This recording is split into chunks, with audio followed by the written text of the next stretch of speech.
Act 1 of The Young Idea, a comedy in 3 acts by Noël Coward.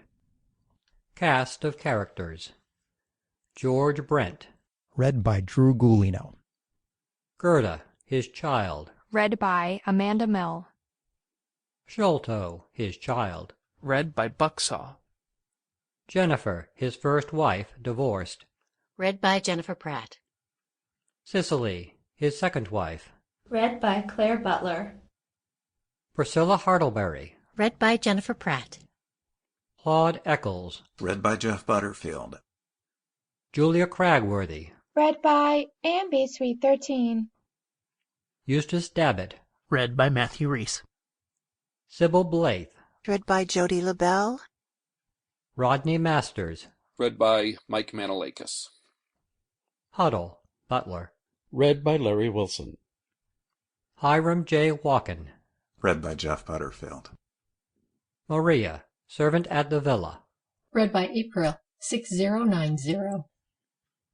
Stage directions read by Todd. Scenes: Act 1, Hall of George Brent's house in England. Act 2, the same, a week later. Act 3, Jennifer Brent's villa in Italy, 3 weeks later. The Young Idea. Act 1. Scene: The scene is the hall of George Brent's house in the hunting country. It is well furnished and comfortable. There is a door on the right leading to the drawing-room, a staircase at the back with a turn in it. A little to the left of this there is an opening into a smaller hall and the front door. Further down left is a curtained window, and on the extreme left a door leading to dining-room. When the curtain rises, the stage is empty. Huddle enters through hall door, and stands aside to admit Roddy Masters. Will you come into the drawing-room, sir? No, I'll wait here. Crosses to table right. Very good, sir. He turns. Roddy, carelessly. Mrs. Brent is in? Right center. Yes, sir. I will tell her you're here. Exit Huddle. Roddy crosses down to window and looks out. Enter Cicely. Hello, Roddy. Crosses to center. Roddy, right center, turning quickly, in eager tones. Cicely! Well? Haven't you forgiven me for last night? Oh, don't be silly. You were awfully cross. Well, it was the sort of obviousness that I particularly dislike. Roddy, aggrieved. I don't see why. We were all playing the beastly game, the whole house party. Claud Eccles hid with Priscilla heaps of times. Cicely, right center. That's not the point. Anyhow, she's a silly little fool to let him. Moves to left. Roddy crosses left center, sullenly. I'm sure you exaggerate. No one really notices that sort of thing. Cicely, by fender, suddenly going close to him. Roddy, I'm a little frightened, uncomfortable. I don't know why. It may be because I've stayed in all day. I wish I'd hunted after all. What are you frightened of? Cicely, looking away. I don't know. Roddy, left center, suddenly taking her in his arms. Silly old thing. Cicely, left, breaking away. Roddy, you mustn't. George is in the house. Don't you understand he's in the house? Roddy, up to center, rather nonplussed. I thought he was hunting. Well, he isn't. He's in the drawing-room, and he might come out at any minute. It doesn't matter if he does. It matters much more than you think. We've been together much too openly lately, and he's no fool. Roddy sits on settee. I wish I could make you understand. My dear old girl, you mustn't get nervy. George would never suspect anything in 1,000 years. Cicely, with sarcasm. It might afford slight food for suspicion if he came down and found me clasped tightly in your arms. You're never to do it again, not in the house. It's too dangerous. I hardly get you to myself at all. Now that's not fair of you, Roddy. You know I do my best, but we must not be blatant. You will not understand. If George did by any chance discover everything, well, he'd do something dreadful. Shoot himself or divorce me or Anyhow, there'd be a terrible scandal. Crosses right. Roddy rises. Down center. I think you're overrating George's character. He's not nearly strong-minded enough to do anything so dashing as divorce or shooting. I do wish you wouldn't despise my husband so, Roddy. It isn't good form. Roddy crosses right center. Damn good form, when it's a question of being in love. With someone else's wife. I see your point. Look here, Cicely, why aren't you a little nicer to me? Cicely drops back. I'm perfectly nice, and the nicest part of me is not letting you run down George. I have some sense of duty left. You women are extraordinary creatures. I wonder if you realize what a grand passion means. Yes, it means wanting a thing very badly until you've got it. And after you've got it, always, forever, you sneer at my love for you and pretend it won't last. But you know in your heart that it's the truest thing that's ever been. Cicely, softly. Is it, Roddy? Is it really? My God, just let me prove it.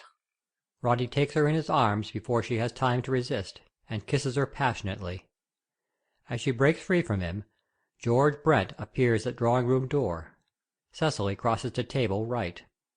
Hello, Roddy. Why aren't you hunting today? Crosses to left center. Roddy up to center, a little flustered. Oh, I don't know. Why aren't you? I'm waiting in to welcome my 2 children. I suppose you're staying on to tea. Oh, no, thanks. I just dropped in on my way to Dalsham. I'm going to see the new mare Rawlings has there. Was that the one he was riding on Monday? Roddy, up right center. I don't know. I wasn't out. Anyhow, he's willing to sell, and I'm going to have first refusal. Will you drive me over with you? I want a little air. Slight movement upstage. Of course I will. Only, Cicely to table. Nervously. I haven't been out all day. A drive would buck me up. I rather wanted you to stay in this afternoon, Cicely. Cicely crosses to George, left center. I know, but I can't help it. You can make them both feel at home just as well without me. Roddy drops right. They'll think it rather odd. Goes left. You ought to stay. Well, I can't. I simply can't. Crosses to right, up. I have a headache. Will you bring me back in time for tea, Roddy? yes. There, George. I'll be back in time for tea. I'll go and start up the car. Exit, whistling. If it's as necessary as all that, of course there is no more to be said. Cicely is about to follow Roddy. I want to speak to you for a moment before you go, Cicely. Cicely stops. What is it?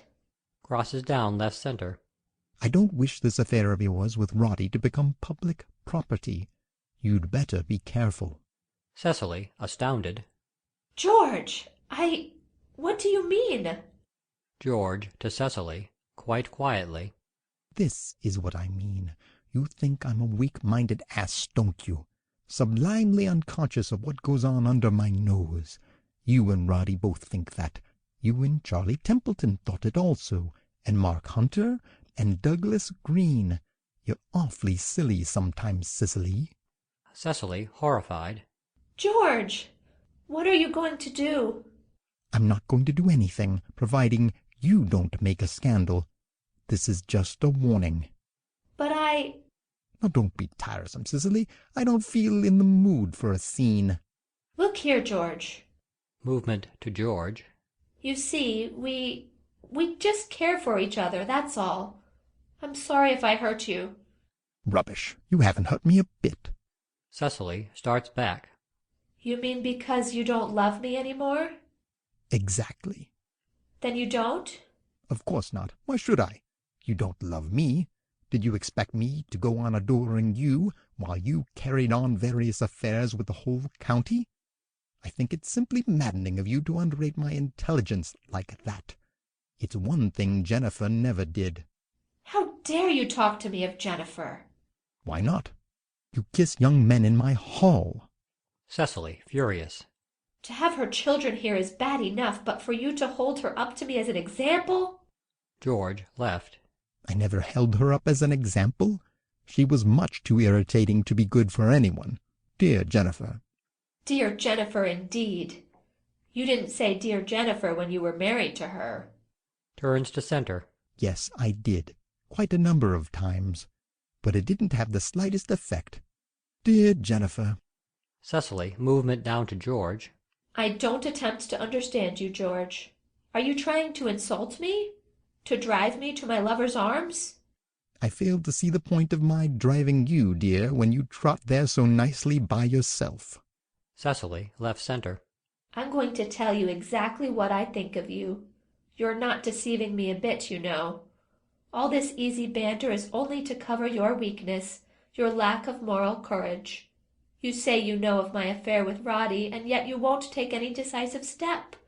You're afraid, and I despise you for it. Turns away up the stairs. It depends on what you mean by decisive. If you expect me to hit Roddy over the head with a mallet, I certainly shan't. I like him too much.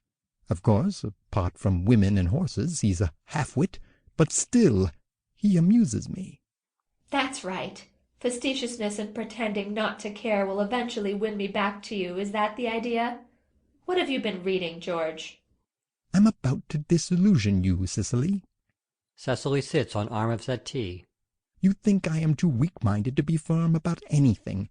True, I'm not firm over many stupid little things that other men would make a fuss about, merely because I don't consider that the end would altogether justify the means. You also feel that I love you still, and desire to win you back to me by pretending not to care. Isn't that how you put it? You're all wrong, absolutely wrong. I don't love you any more, and I should loathe to win you back to me. I can imagine nothing more uncomfortable. I'm quite content to jog along here with you, providing you behave yourself, but if you do anything blatant and get talked about, there will be trouble. Bad trouble. Now go for your drive, and be back in time for tea. Enter Huddle, center. Mr. Masters is in the car, madam, waiting. Tell him that I have decided not to go at all. And that we shall expect him back to tea. Very good, sir. Exit center. Cicely, after a pause, crosses to center. Thank you for being so frank with me, George. It's nice to know just where one stands. Your rudeness has only made me despise you a little more. Please don't expect me to be nice to your children when they arrive. I consider it an insult to me for you to have asked them here at all. George, left center. I certainly expect you to be nice to them. I only hope they'll be nice to you. You're sure to be a novelty to them, at any rate. They've spent all their lives on the continent among a very haphazard set. It will be interesting for them to come to an English hunting county, where immorality is conducted by rules and regulations. Anyhow, I'm glad we shall have a full house for the next few weeks. There will be more opportunities for me to avoid them. Moves right. If you continue in your present sunny mood, dear, I should think they'd be glad as well.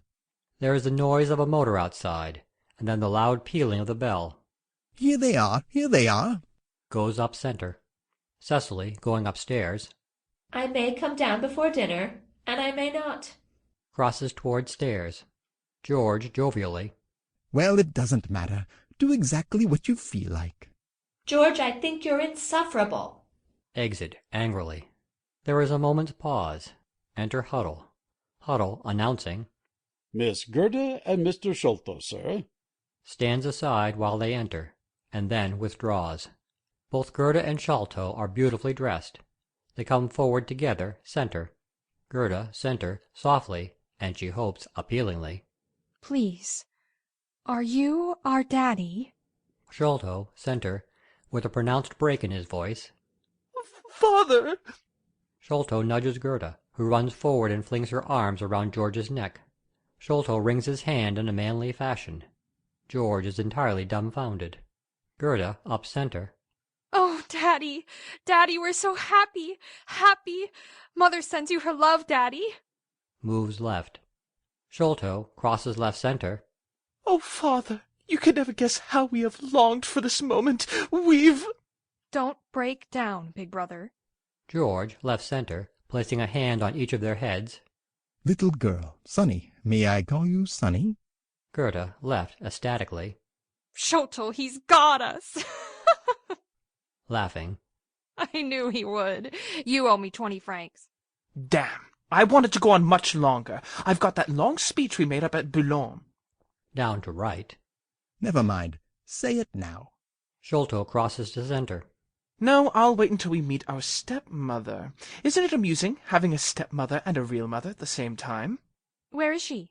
Upstairs, having a headache. Was that photograph you sent like her? Mother was angry when it came, wasn't she, Gerda? Absolutely livid. They both shriek with laughter. She wanted to tear it up, but we stopped her. We made her keep it on her writing desk. Now tell us, were you glad to get Mother's letter? Were you looking forward to welcoming your long-lost darlings? I wanted to come in with a dog, like Peg o' my heart, but we couldn't find one. You know, you're both awfully like I thought you'd be.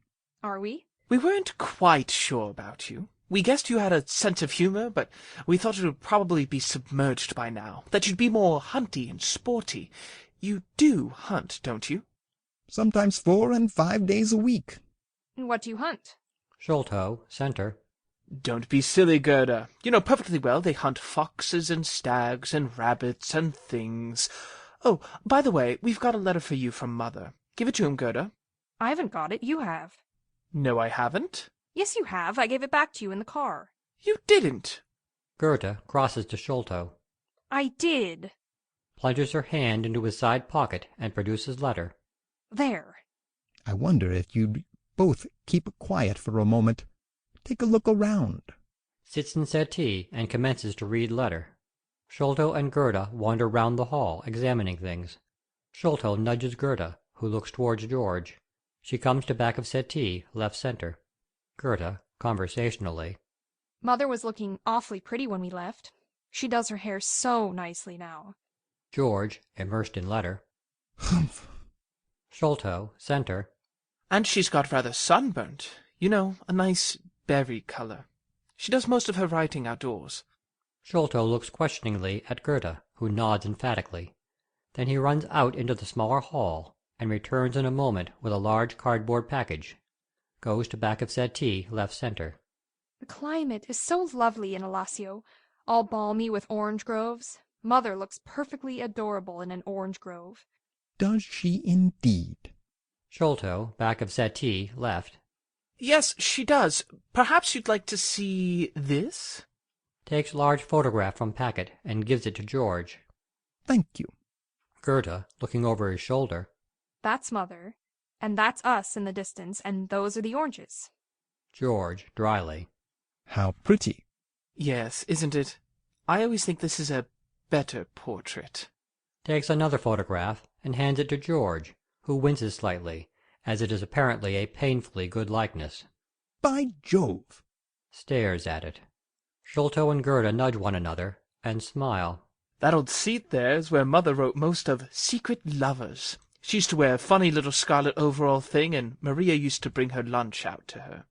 It's lovely and cool in the shade of those cypresses. Takes another photograph from packet. Personally, I always like this one best. It's so...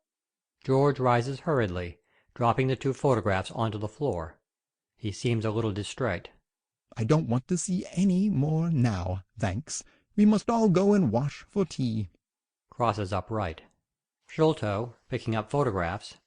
Well, there's no need to trample Mother underfoot in your excitement. Round settee, picks up photos, and puts them on settee. Gerda crosses right center. I don't want to go and wash yet. I want to stay here and talk. You know, you'll have to tell us lots of things if we are to be a success with everybody. If you behave like the modest, unassuming young things you are, you couldn't fail to be a success anywhere. Sholto crosses to George. It's all very fine for you to jeer at us, Father, but if you don't warn us about things, we're bound to make mistakes. There's nothing very much to warn you about, except... Well? Movement to right. Well, if you'll forgive me mentioning it, don't assert yourself quite so much. Be more retiring. Sholto, right. Of course. Violets won't be in it with us. I'm afraid you won't have much in common with the others, so you mustn't mind feeling a bit out of it. You see, conversation in this part of the world is rather apt to run in grooves. Gerda, right center. That will be good practice. We'll see how long we can talk in one groove. I think the quieter you keep the better. Anyhow, at first. Do you play any games? Only poker. George, apprehensively. Do you play it well? Gerda and Sholto together. Very well. I might have known it. All laugh. We also play bridge, just a teeny bit. Well, don't, while you're here. Very well, father. And for my sake, will you both try to refrain from doing anything utterly damnable? Gerda, wistfully. Of course, Daddy. Crosses to George. We'll do our best. We wouldn't wound our dear, kind Daddy for anything in the world, would we, Sholto? No, little sister. We will work and slave for him. All I ask is that you behave yourselves moderately well and try not to grate on every one. I think we're going to be very happy here. Crosses left. Gerda, right center. Did stepmother Cicely like the idea of our coming? George, right, going down. Well, you see... Or did she hate it? Well, you see... She hated it. What did I tell you, Sholto? We shall have to be wistful with her, that's all, and make her love us. You can have a heart-to-heart talk with her, dear, and say how unhappy we are at home, and will she be a second mother to us? No, you'd better talk to her. Being the opposite sex, it will probably appeal to her more. Well, if you take my advice, you won't go on that line at all. Cicely would hate to be even a first mother to anyone, let alone a second. Do you think we shall like her? I'm sure you will. He's lying.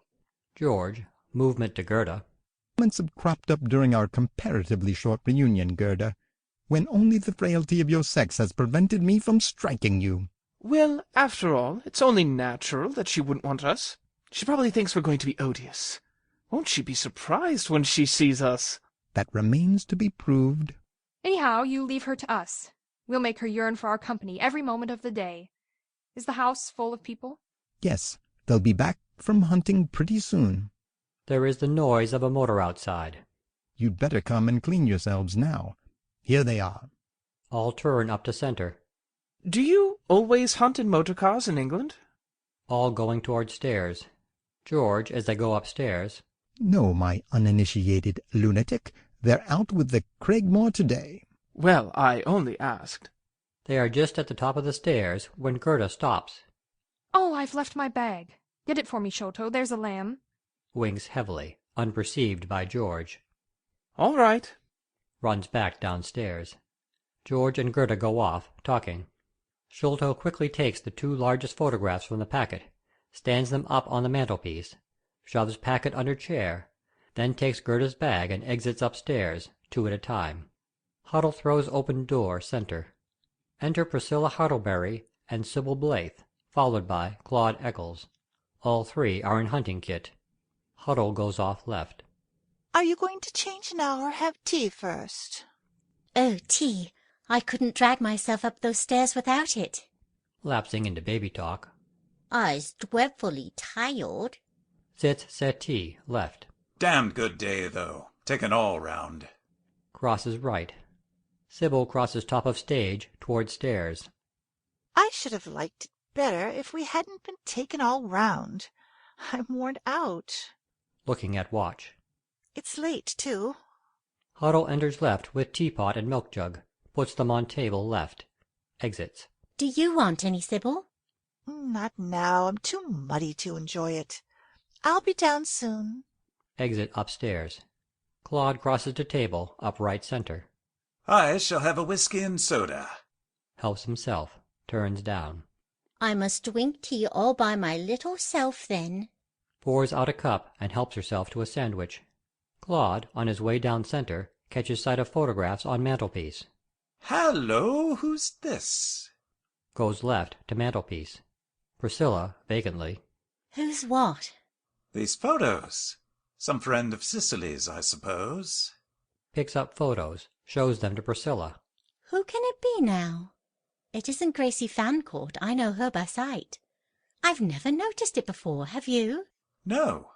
Oh, well, we'll ask Cicely when she comes down. Claude replaces photographs. Oh, dear. How I adore nice hot tea. I wonder if they drink it much in Poona. Claude sits on club fender. I wish you weren't going to Poona at all. But think what poor Morris would say if I didn't. He's waiting out there, counting the weeks until I come. Poor lonely darling. Still, I shall hate leaving England, and everybody. Casts an arch look at Claude, who doesn't notice, as he is gazing gloomily into the fire. I wonder if you will. Really. Priscilla, reproachfully, taking another sandwich. You know I will. Ickle Prissy'll feel very homesick out there among nasty, creepy, crawly insects and snakes and things. Claude, with some bitterness. You'll have Maurice. Only in the evenings. He'll be out all day. Perhaps you'll have time, then, to write to me occasionally? Would you like me to very much? Yes. Crosses to her. More than anything else in the world. Goes and sits by Priscilla on settee. Priscilla, overcome. Oh, Claude. Takes another sandwich. When you're gone, I don't quite know what I shall do. We've been together a lot lately, haven't we? Do you think people have noticed? Oh, no, I shouldn't be such a cad as to get you talked about. Priscilla, with obvious relief. I know you wouldn't, Claude. Ickle Pussy has a very soft corner in her heart for you. You'll dance with me as much as you can at the hunt ball next week, won't you? It'll be your last night down here. Of course I will. I love dancing with you. Our steps go so well together. If only you weren't tied down, our steps might have gone together through life. Priscilla, with gentle reproach. You mustn't talk to me like that, else I'll be cross with you. I simply must say what I really feel, for once. I can't keep it back, Priscilla, hurriedly. Claude, think of Maurice. Quickly takes another sandwich, presumably to calm herself. Enter Julia Cragworthy, followed by Eustace. Julia is in riding habit. Eustace is not. If you hadn't insisted on staying behind to jaw to Lady Churchingston, Eustace, we should have been saved the hideous boredom of having to drive with the Crossleys. Moves to left center. Eustace, right center. I had to stop, because she was a great friend of my aunt's. Also, she is twice removed from the Cheshire Churchingtons. She'll be removed from Leicestershire soon, if she rides her horses to death like that. Everyone was talking about it. Tea, for the love of heaven. Gets tea from table left. Have the young prodigals arrived yet? Which young prodigals? George's children. They're due today. So they are. I'd forgotten all about them. I expect Cicely's in a flaming temper. Poor Cicely. She has no repose in a crisis. Why should it be a crisis? It must be a crisis to any second wife to have the first wife's offspring suddenly foisted upon her. No thanks, Claude. Claude has worked up and round to back of settee with cakes, which he offers to Julia. Plain bread and butter. Eustace, center. I think it was in doubtful taste for Jennifer to send them. You knew her, didn't you? Oh, yes, years ago. What was she like? Very tiresome indeed. She and George used to jar on one another terribly. I shall never forget. By Jove! Suddenly catches sight of photographs, crosses to fireplace. What is it? Julia moves to back of settee, left. Eustace, examining them closely. This is Jennifer. Very like she used to be, very like. A bit passé, of course, since I saw her. Been knocking about too much. Damn fool ever to have left George. Did she leave him? I thought it was the other way round. As a matter of fact, they arranged it between them. Said they were too temperamental, or some such rubbish. Takes cup of tea and sits on club fender. I know the sort of thing. I only hope history won't repeat itself. What do you mean, Mrs. Cragworthy? Well, I'm a plain woman, and I generally have the moral courage to speak out. You mean Cicely and... Julia, top of settee, left center. Roddy, precisely. But that wouldn't be history repeating itself exactly, would it? I mean, Jennifer didn't really care for anyone else. I mean... Re-enter Cicely, downstairs. So sorry, all of you. I've had a beastly headache all the afternoon. Had a good day, Julia? Top hole. Collins was out on that knock-kneed old chestnut. He told me all about the Hinton girls and Roger Gray. I've never laughed so much in my life. Nora Brand was out too, and Nicky and Boy Fenton. I saw them all glaring at one another. Some people are amazing, aren't they? She sees photographs. Who put those there? Left center. I don't know. Didn't you? Cicely, looking at them hard. But, why, it's Jennifer. Really, I... Crosses to mantelpiece and back to center. Yes, it is Jennifer. Hasn't changed much, considering. I remember her. Let me see now. Cicely, center. Sometimes George goes a little too far. I must ask him to take them down. They crowd up the mantelpiece so... Where are the two children, Cicely? Do they fall below or come up to your expectations? I haven't seen them yet. My head was too bad for me to come down when they arrived. Sits at table, right. George has carried them off somewhere. To be perfectly frank, I'm rather dreading them. One instinctively mistrusts the idea of young people bred on the continent. Instinctively. I don't wish to depress you, Cicely, but they're certain to be precocious. How old are they? The boy's 21 and the girl's 18. Where were they at school? I don't know. They've been mostly educated at home, I think. I thought as much. They'll know all the things they ought not to know. Perhaps you'd like to take them in hand, Julia dear.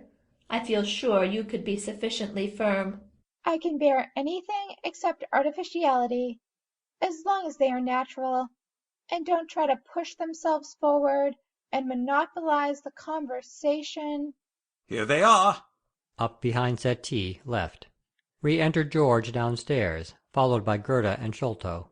George, coming down right to Cicely. Cicely, this is Gerda and Sholto. Gerda and Sholto go to center and walk down. Cicely rises. How do you do? Gerda crosses to Cicely, firmly kissing her on both cheeks. Please, are you our new mummy? Falls back. Sholto crosses to Cicely with simple manliness. We have waited a long time for this moment. Takes her hand. Cicely, by table right, staggered. Oh, have you? Sholto, right center. Yes, indeed we have. Gerda said to me in the train, didn't you, Gerda? Gerda, center. I did. Sholto, she said, aren't you simply pining to see our stepmother, Cicely? Yes, Gerda, I said. Didn't I, Gerda? You did. Yes, Gerda. She looked so charming in the picture Father sent. Cicely, looking at George. What picture? George, right, airily. I just sent Jennifer one of your new ones. I thought you wouldn't mind. You sent Jennifer one of my new photographs? Yes. Cicely, coldly. Why? George, feebly. Because I thought she'd like it. Gerda, conciliatively. She did, too. Didn't she, Sholto? Sholto, with slightly overdone enthusiasm. She adored it. Cicely, movement, angrily to George. I failed to see that there was the slightest necessity. Well, never mind now. Julia, these are George's children. Mrs. Cragworthy, Mrs. Hartleberry, Eustace Dabbit, and Claud Eccles. How do you do? I'm an old friend of your mother's. Crosses to left center, shakes hands. Sholto, politely. Are you? Gerda moves left. Yes, don't you remember, Sholto, Mother said, the very last thing before we started. Give my very best love to dear old Claud Eccles. He's certain to be there. My name is Dabbit. Back to Fender. Of course, how stupid of me. I mean Dabbit. It's no use, Gerda. You floundered badly. To Eustace. I'm so sorry. My sister was only trying to be pleasant. I remember your mother. Let me see, now. We were staying with Lady Dutton. Or was it the Fenworths? The Shropshire Fenworths, you know, not the Leicester ones. Sholto, relieved. Oh, I am glad it wasn't the Leicester ones. I've heard such fearful things about them. Indeed, my aunt is a Lester Fenworth. Forgive my brother. He was only trying to be funny. Sholto, holding Gerda's hand, both crossed to Cicely.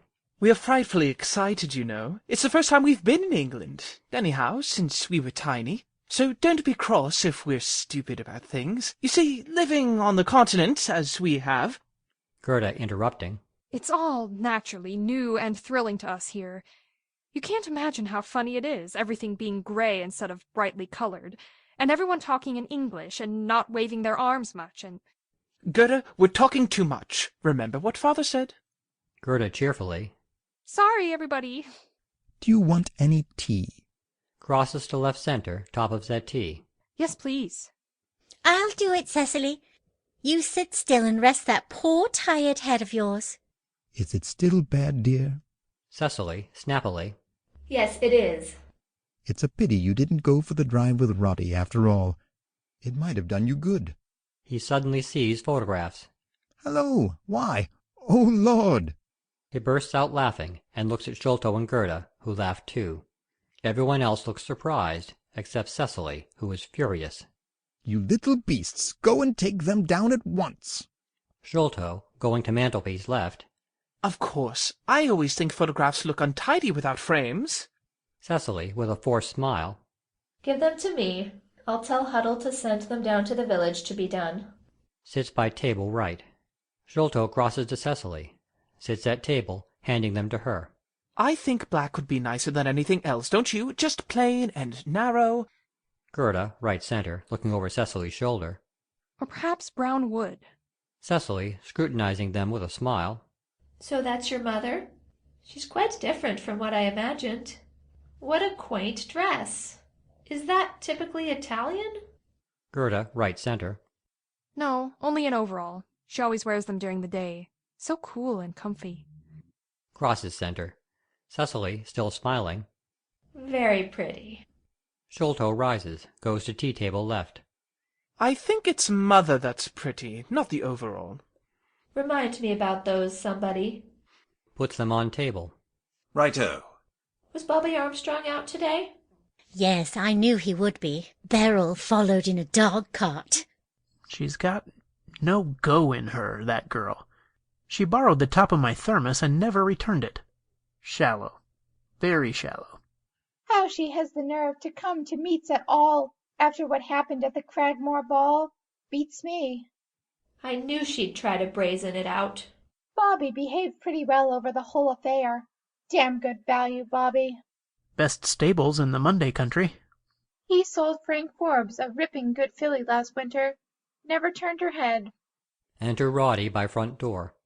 Hello, Roddy. You have been quick. I didn't get to Dalsham after all. I've had some rather bad news. Moves down to Cicely. Cicely, right center. Bad news? What is it? Roddy, center. My brother out in Jamaica is dead. I've had a cable. I've been more or less expecting it. It means I shall have to go out there at once within the next fortnight.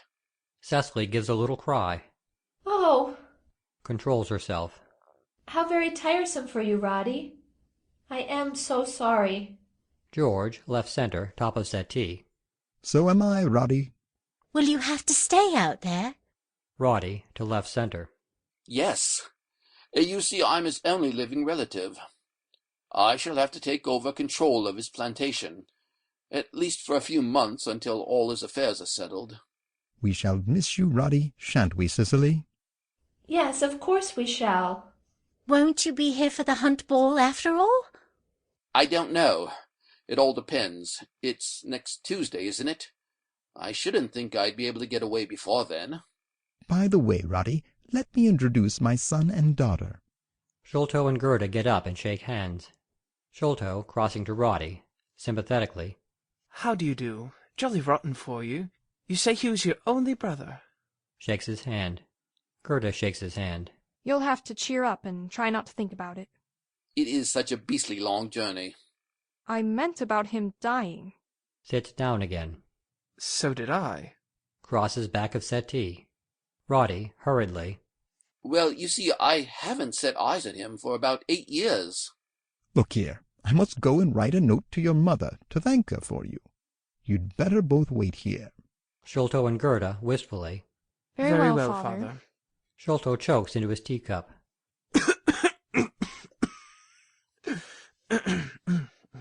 Gerda bangs him on the back.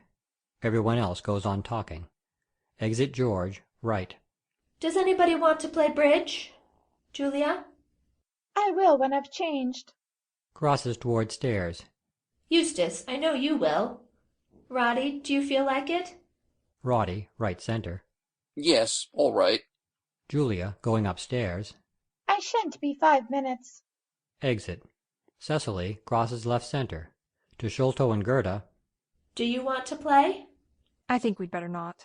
You haven't such a thing as a Ludo board in the house? Priscilla?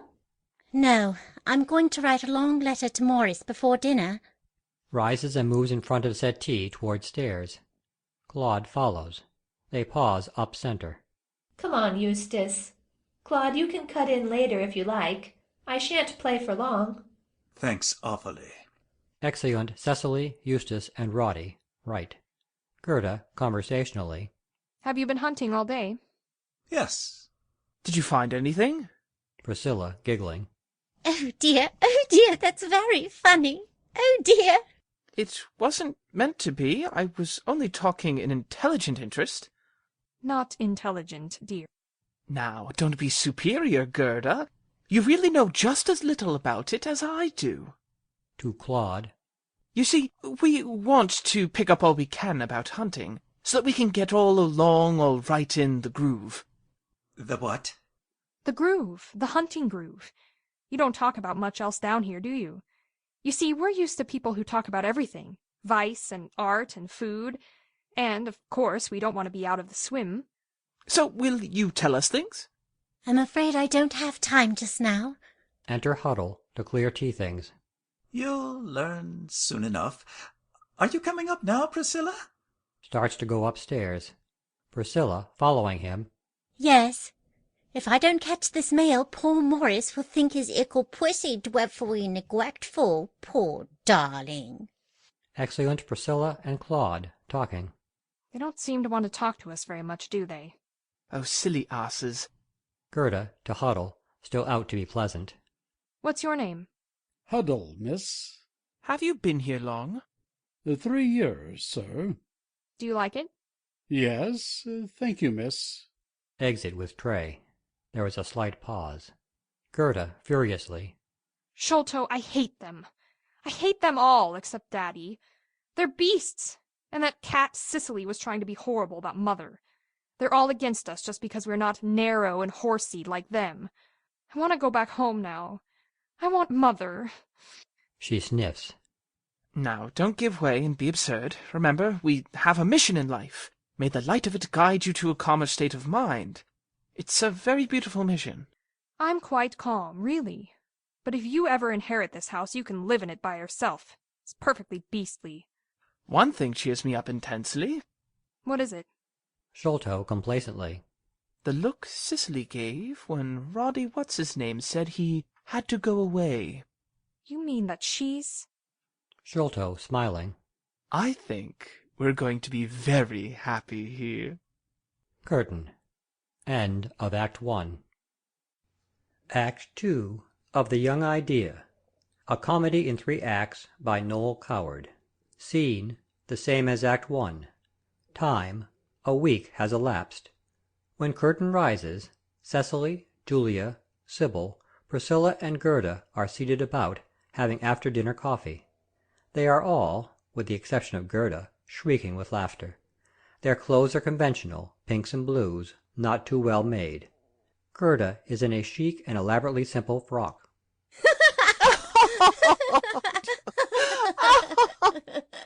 Dear, oh dear. It really was awfully funny, wasn't it? I've never laughed so much in my life. Enter Claude, George, Eustace, and Sholto from dining room. What are you all laughing at? Only the story of Bessie Clifton and Jack Monstron. Sholto sits on club fender. Priscilla crosses to Claude, center. Eustace comes left center. Most amusing, most amusing. I always said to Bessie that the only thing more expensive than hunting was virtue. Goes up. Priscilla, center. By the way, Cicely, is Roddy going away tomorrow for certain? Cicely, seated down left. Yes, I think so. I've always liked Roddy, in spite of what people say about him and the Clifton girl. I'm sure it's not true.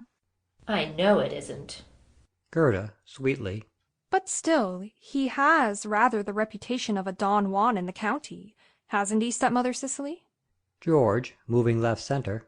We all have reputations and traditions in the county, Gerda. Some of us try to live up to them, and others hope to live them down. Roddy is one of the latter. Anyhow, we shall miss him. Priscilla is right center. Eustace goes to her and Claude. Eustace, center. His uncle is one of the Monmouthshire masters, I think. Very old family. Talks to Claude. I should love to be going to Jamaica. Wouldn't you, stepmother Cicely? Not particularly. I wonder if you'll get much good riding out there. He'll be wretched if he doesn't. Claude, center. Wonderful seat on a horse, old Roddy. That's the expression we were trying to think of, to tell Mother. Wonderful seat on a horse. You're learning a lot, aren't you? Sholto rises, crosses to settee. Rather. A man in a red coat and a black velvet cap with a lot of dogs is called an MFH. Not dogs, dear. Hounds. Sorry, hounds. I really don't see the point of your trying to master hunting technicalities. You're surely not intending to take it up seriously. Why not? We're both young, and I'm sure we've got good seats. Cicely, contemptuously, looking across to Julia. You really are too absurd. Gerda, reminiscently. I ride a frightfully fiery donkey at home. Its name is Muriel. Sholto, in hunting tones. Damn good value, old Muriel. Never turns her head. She can't, poor dear. She suffers from spavin. Priscilla, center. But that wouldn't have anything to do with it. Believe me, the slightest thing upsets Muriel. She is neurotic. Julia, heavily. If you two kids took things a bit more seriously, you might learn something. George comes down. Let's push some of the things back and practice steps for tonight. Claude comes down. All right, go and get the records, will you, Claude? They're in the drawing room. Why not dance in there? The floor's ever so better. Won't it be rather cold? Sibyl, right center. Oh, no, we shall soon get warm. Goes upstage. Come on, everybody. You've got to dance too tonight, Mr. Dabbit. Eustace, upright center. Only a waltz. I can't stand these foxtrot things. You'll have to hurry up and learn. Eustace moves towards drawing-room door. Sibyl, is Roddy coming here first, before the ball, Cicely? Yes, I think he is. I really don't know. Exit Sibyl, George following, into drawing-room. George, center. I hope to goodness he brings his car. We shall never all squash into the Daimler. Exit. Oh, he's sure to. Exeunt Eustace, Julia, into drawing-room. Sholto, back of settee. What time does the ball start? Crosses to center. Priscilla, left center. About 10, I think, but it won't be really jolly until after midnight. Will it be really jolly then? Oh, yes, rather. Center. Last year, Donald Hicks slid down the stairs on a tray and broke 10 empty champagne bottles. Damn good rag. Sholto, back of settee, laughing. It sounds delightful. Oh, I love subtle humor. Don't be supercilious, dear. You know stepmother Cicely doesn't like it. There's nothing in the least clever in deprecating people to whom you are not accustomed. Donald Hake is a normal, healthy, and amusing boy. I'm sorry if I was supercilious, but it does sound silly to get drunk in public and make an abject fool of yourself. I'm sure I hope that your own lives have been spotless enough to allow you to criticize others. Gerda, hotly. Sholto's never been drunk. Hush, darling. That's not a crime. It's normal, healthy, and amusing. Foxtrot heard off. Priscilla, up with Claude, center, intelligently. Well, I suppose there are different ways of doing different things. Do come and dance, Claude. I want to learn that new crossover step. It's so much better than the 1, 2, 3 dip. Righto. Are you three coming? Exeunt Claude and Priscilla, talking. Cicely follows. As she passes end of settee, stops center. Sholto, to Cicely. You do hate us being here, don't you? Cicely, center. I'm afraid I haven't given the matter enough thought. You amuse George, and, after all... Shrugs. Oh, after all, it is not easy at a moment's notice to become an adoring adopted mother. That is true. I have never had the slightest intention of being your adopted mother. Gerda, curiously. Why do you loathe us so much? Is it because your husband's our father? Or because we laugh at things? Or because... Cicely, center. I don't see that there is any real necessity to discuss the subject any further, do you? Going. Of course we do. It may be unconventional to talk of anything really openly here, but... I'm afraid you frequently confuse lack of convention with lack of breeding. Oh! Pause. Oh! Exit Cicely to drawing room. Sholto moves down. After a slight pause. Oh, that's a nasty one. Sits on settee. Gerda, on settee. We were asking for it, dear. Still, we had to give her a chance to be nice. Wouldn't it have been awful if she'd got all impulsive and wept a little and said she wanted us all to be girls together? Thank heaven she really is an unpleasant woman. Now we'd better start in and get busy. Sholto, on settee. And the sooner the better. Do you think the crucial moment will occur tonight? It's certain to. It's Roddy's last night in England. How far have they gone already, I wonder? Which of the women here is most intimate with our gentle, loving stepmother? That's the first thing to find out. Well, not Sibyl, anyhow. She hasn't known her long enough. Well, there's Bounding Julia. No, Bounding Julia is too outspoken and straight from the shoulder-ish to be really intimate with anyone. Priscilla, then. She's the only one left. We'd better try her. Rises, crosses to center. Pause. Shall I become amorous? No, you might go too far and spoil everything. Sholto, center. I don't think one could go too far with Priscilla. She has no distance. Gerda rises, crosses to Sholto, center. No, we'll do it together. We'll be rather wistful and say she is the only one here who really understands us. Oh, I doubt if she knows anything at all. We'll find out or die. Go and call her. Now? Yes. We ought to discover as much as possible before the ball. You never know what crisis might happen at a ball. Think of Donald Hake. Sholto, going to drawing-room door. Normal, healthy, amusing, and drunk. Gramophone foxtrot heard off. Pretty dear. Crosses to drawing-room door. Calls. Priscilla! Priscilla! Do be a lamb and come and talk to us. Moves back to center. Gerda, who has followed and is now right center, takes Sholto's hand. In a hoarse whisper. Don't look so cheerful. Remember, Mother drinks like a fish, and our life's been hell. Sholto goes to top of settee, gloomily. We must get sympathy at all cost. Back to settee, sits. Priscilla, off. All right, wait a minute. Claude, dance with Sibyl, and Sibyl, dance with Claude. That's right. She enters. Priscilla. All alone? What is it? Gerda, hesitatingly. Will you close the door? Priscilla, closing it, crosses to center. What is it? You make me go all creepy-weepy. Do tell me. It's... Oh, tell her, Sholto. I can't. She bursts into tears. Sholto looks rather flummoxed. Sholto, lamely. Well, you see, we... Priscilla crosses to settee, sits.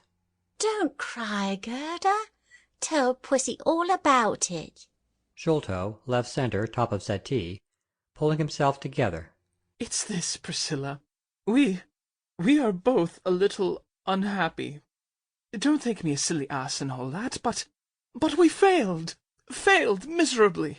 And we've come to you because you are the only one who has been really kind and can understand. How do you mean you failed? Sholto, center. We wanted to make our stepmother Cicely, well, fond of us. And, oh, I know you think I'm a sentimental fool. Turns. but we haven't had much real love in our lives, taken all round, and... But your mother, your own mother, you're always talking about her. Gerda dramatically rises, drops down. Words, words, words. Blows nose. Oh, Priscilla.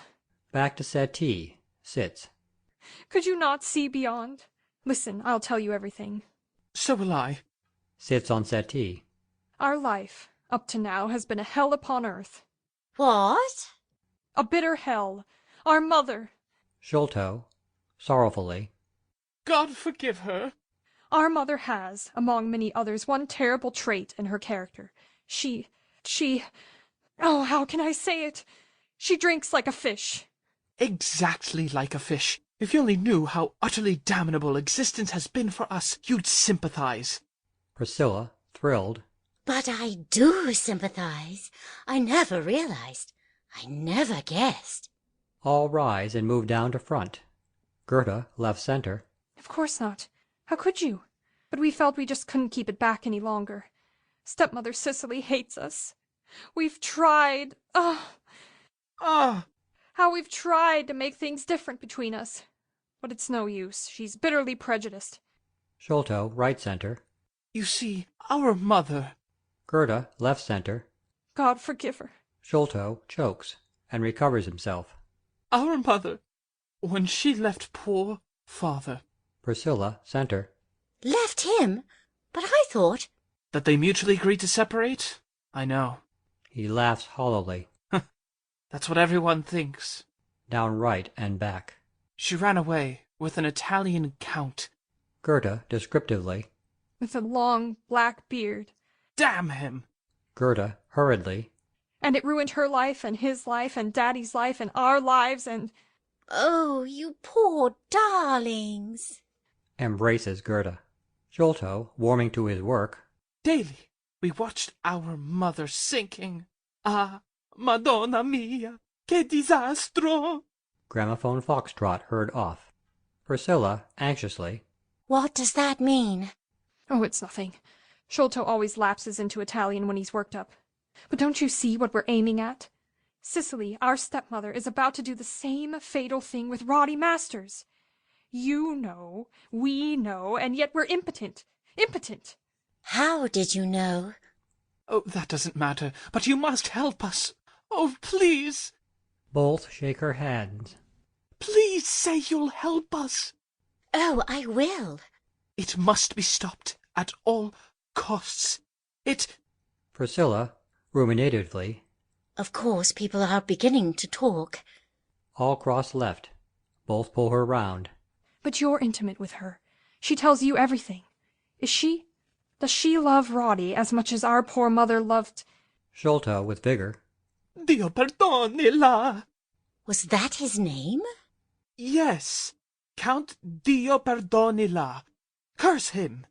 Well, I know Roddy loves Cicely terribly. I've seen some of his letters. Frightfully passionate they were. But whether she really loves him? That's the whole point. Do you think George ought to be told? Sholto, center. No, no, no. Start apart. Not until it's absolutely necessary. All you want to do is to understand and watch with us. For instance, tell us tonight if you see them leaving the ballroom together. Do you think she loves him enough to... I know she's very fond of him. How fond? Shh! Look out! Enter Claud. Crosses to center. All break away. Gerda to left. I say, Priscilla, do come and dance. Sholto, with great display of presence of mind, crosses right center. Don't forget now, Priscilla. Third foxtrot after we get there. Priscilla, nodding mysteriously. I won't forget. Crosses to Claud. Claud, center, suspiciously. Are you three up to some rag or something? Priscilla, left center. No, Claude. Gerda and Sholto were rather worried and wanted to ask my advice, that was all. What about? Sholto, right. The political crisis in Bulgaria? But there isn't one. Nonsense! There's always a political crisis in Bulgaria, the same as there's always haggis in Scotland. It's traditional. I say, you are talking rot. Come along and dance again, Claude. Going. You're too curious. Come to my room tonight before you go to bed, Gerda, dear. We'll talk about you-know-what. Exit, soused in mystery. There seems to be a lot of secrecy going on about something. Hush! Claude follows Priscilla into drawing room. Gerda sits on settee. I don't believe she knows very much more than we do. Sholto, center. Never mind, we've got her on our side. She'll tell us at once if she does hear anything. Anyhow, I think Cicely's affair with Roddy is a little more serious than we thought. I hope to heaven it is. Crosses left. Yes, but the worst of it is, Cicely won't do anything decisive unless we force her hand. We're no use there. Father is the only one who would have the slightest effect. Sits on fender. If he could only be particularly irritating to her, tonight, of all nights, everything would be all right. Couldn't we make him? Yes, but how? Gerda, thoughtfully. Sweet memories that bless and burn are always useful. We must have a heart-to-heart talk with him. You see, it isn't a question of Cicely not caring for him anymore. She frankly hates him. She's too silly to appreciate him. Exactly. But it makes things easier for us. Daddy loves Mother best, and always has at heart. We know that. The question is, how to reunite the two bleeding souls. Oh, for heaven's sake, let's concentrate. Think, think, think. Clutches his head. Enter George from drawing room. George, moving to left center, head of settee. What's the matter, Sholto? Got a headache? No, he's only feeling a bit homesick, that's all. We often get waves of it, don't we, dear? Rather. It's damnable being away from Mother for long. You see, we're so used to having her there always, to laugh with us. There's no one in the world with a sense of humor like Mother. No wonder you married her. What was she like then, Father? George comes down left center. Judging from your frequent descriptions, very like she is now. She told us all about the wedding and the honeymoon in the Channel Islands. And you took so much seasick that you were drugged into a state of coma for 3 days. So tiresome for any young bride. Yes, but it didn't matter. Nothing mattered. We were gloriously happy. Jersey, Guernsey, Alderney, and Sark. They are magical names, aren't they? They're magic places, especially Sark. George, center. Have you been there? Of course. We go nearly every year. Mother always insists. George, center. Does she, by Jove? Yes. She's really a mass of sentiment, in spite of her literary cynicism.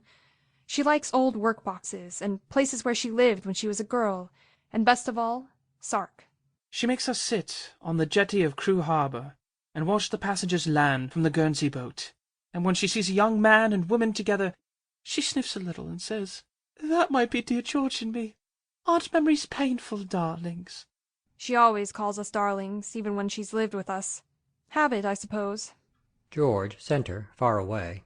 Yes, she had lots of quaint habits.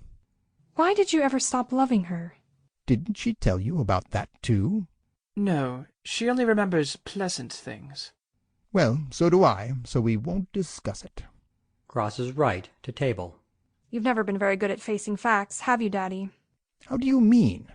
If only you and Mother hadn't shirked in the first place, we should all be together now, instead of being parted by the English Channel and the divorce courts. In what way shirked? Well, you both thought yourselves too clever, and used temperament as an excuse for your rows. If only you'd faced the fact that it was pure selfishness and intolerance from beginning to end, all this trouble would have been saved. George, unexpectedly.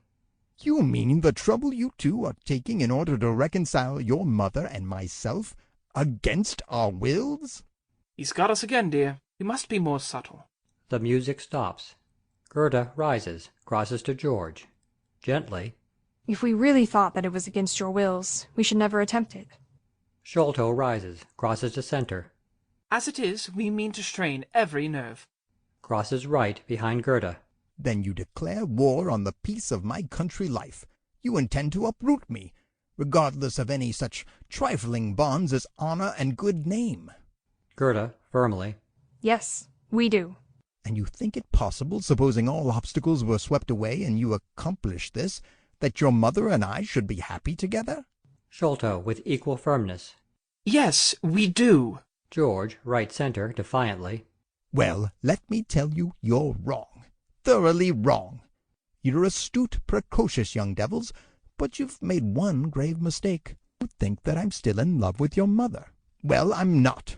I don't love anyone. I'm content and peaceful here. My life is perfectly happy.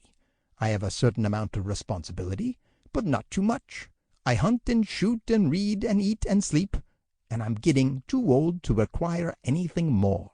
Takes their hands. I agreed that you should come here, not because of any sentimental desire to see you, but because Sholto is to be my heir. It is right that he should get some idea of his future position in life. You and your mother mean nothing to me, nothing. And apart from a certain amount of superficial amusement, I shouldn't mind if I never set eyes on you again. Your conceit is colossal to imagine that I should be willing to leave this life to which I have grown so accustomed and join you in yours, even if it were possible. But thank God it isn't possible. It isn't possible. I'm entrenched here, and here I mean to stay. Please never let me hear the subject mentioned again. Goes to chair at table right, and sits. Gerda, after a slight pause. What a wonderful liar you are, Daddy. You don't suppose we believe a word of all that nonsense? I allow you a certain amount of license, but I will not stand rudeness. Gerda, following George. It's no use blustering, Daddy. It won't have the slightest effect.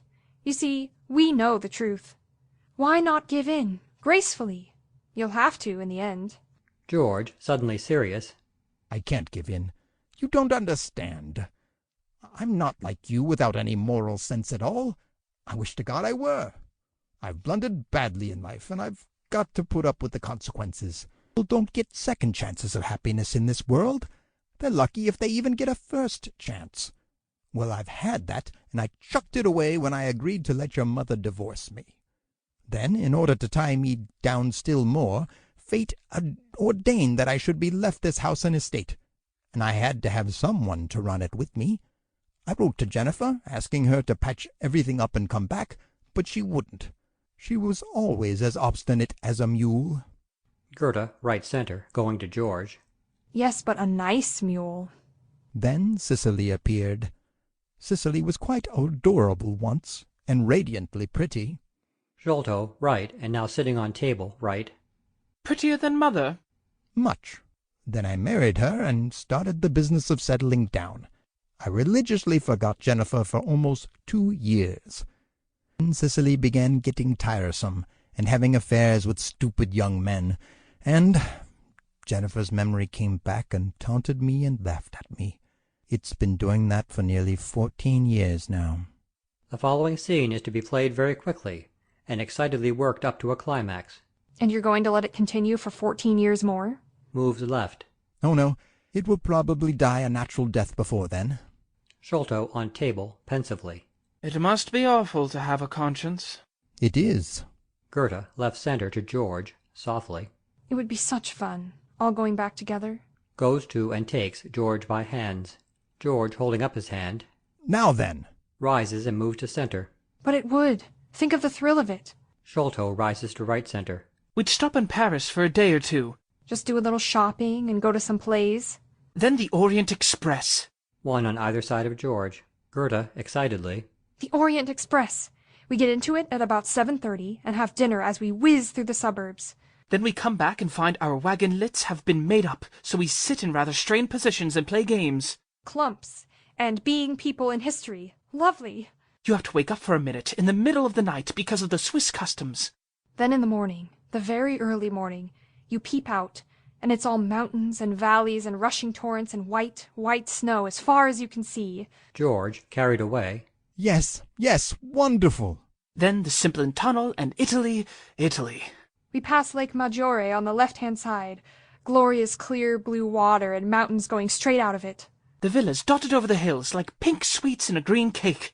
Shut up, both of you. I've seen it. I know it. Then Milan. We change at Milan. And there's 2 hours to wait, so we can drive about the town.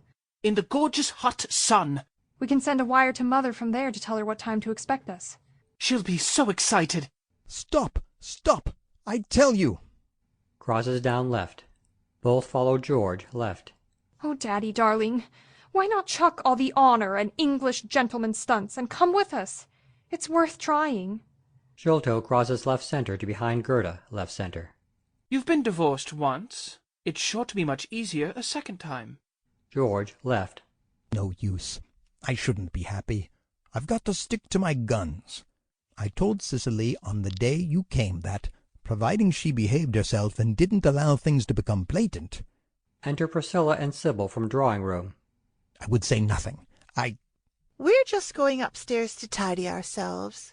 Cicely says we'll have to be starting soon. They go upstairs. Sholto, left center, brightly. Roddy isn't here yet. Surely we shan't start without him. Priscilla, from landing. Oh, he won't be long now. Anyhow, we must powder our noses. Exeunt both, upstairs. George goes and sits on fender. Gerda, left. Quick, Daddy. You've got to make up your mind. We'll help you in everything. George, left, quietly. I have made up my mind. I'm going to stick to Cicely as long as she sticks to me. I must. It's not melodramatic self-sacrifice. It's just playing the game. Though you may not see it in that light, it is true nevertheless. Sholto, left center. Very well, then. If you intend to be as pig-headed as that, we shall have to be firm with you. And manage things in our own way. Enter Cicely. She comes to center. George, alarmed. Look here, what do you mean? I absolutely forbid you. It's no use trying to forbid us, Daddy darling. We're quite determined. George. Come, Sholto. Both going up. All right. Exeunt Sholto and Gerda upstairs. Cicely, left center. I should be very much obliged, George, if you would ask your charming son and daughter to be a little more polite to me. They have been particularly rude this evening. George by fender left, half laughing. I notice they both leave the room the moment you enter it. They're intolerable. George, left. Why, you are always so prickly, like a cactus hedge. Cicely, left center. I can see nothing amusing in calling your wife a cactus hedge. Having placed me in an insufferable position, you... If you're alluding to matrimony, dear, it's a trouble many better women have had to face. I don't think flippancy suits you. Jennifer used to love me to be flippant. Need we talk about Jennifer? Is it quite good taste? Going up. I only mentioned her in passing. She is now nothing but a memory. Cicely turns down. It's a pity you can't forget her. The moment one forgets a memory, it ceases to be a memory. I shall remember her always. I'm going upstairs. However charming Jennifer was in the flesh, as a topic of conversation, she bores me. She goes up toward stairs. George follows Cicely up right center. Don't go upstairs, Cicely. I'm sorry. Honestly, I am. I didn't mean to be irritating, but you were rather beastly about Sholto and Gerda, and that made me temporarily lose sight of my objective. Cicely, coming down to George. What objective? Oh, Cicely. Pause. Time was when we used to crouch together over the crackling logs and gaze on life in perfect unison. Let's try to get back. What on earth are you talking about? I don't know.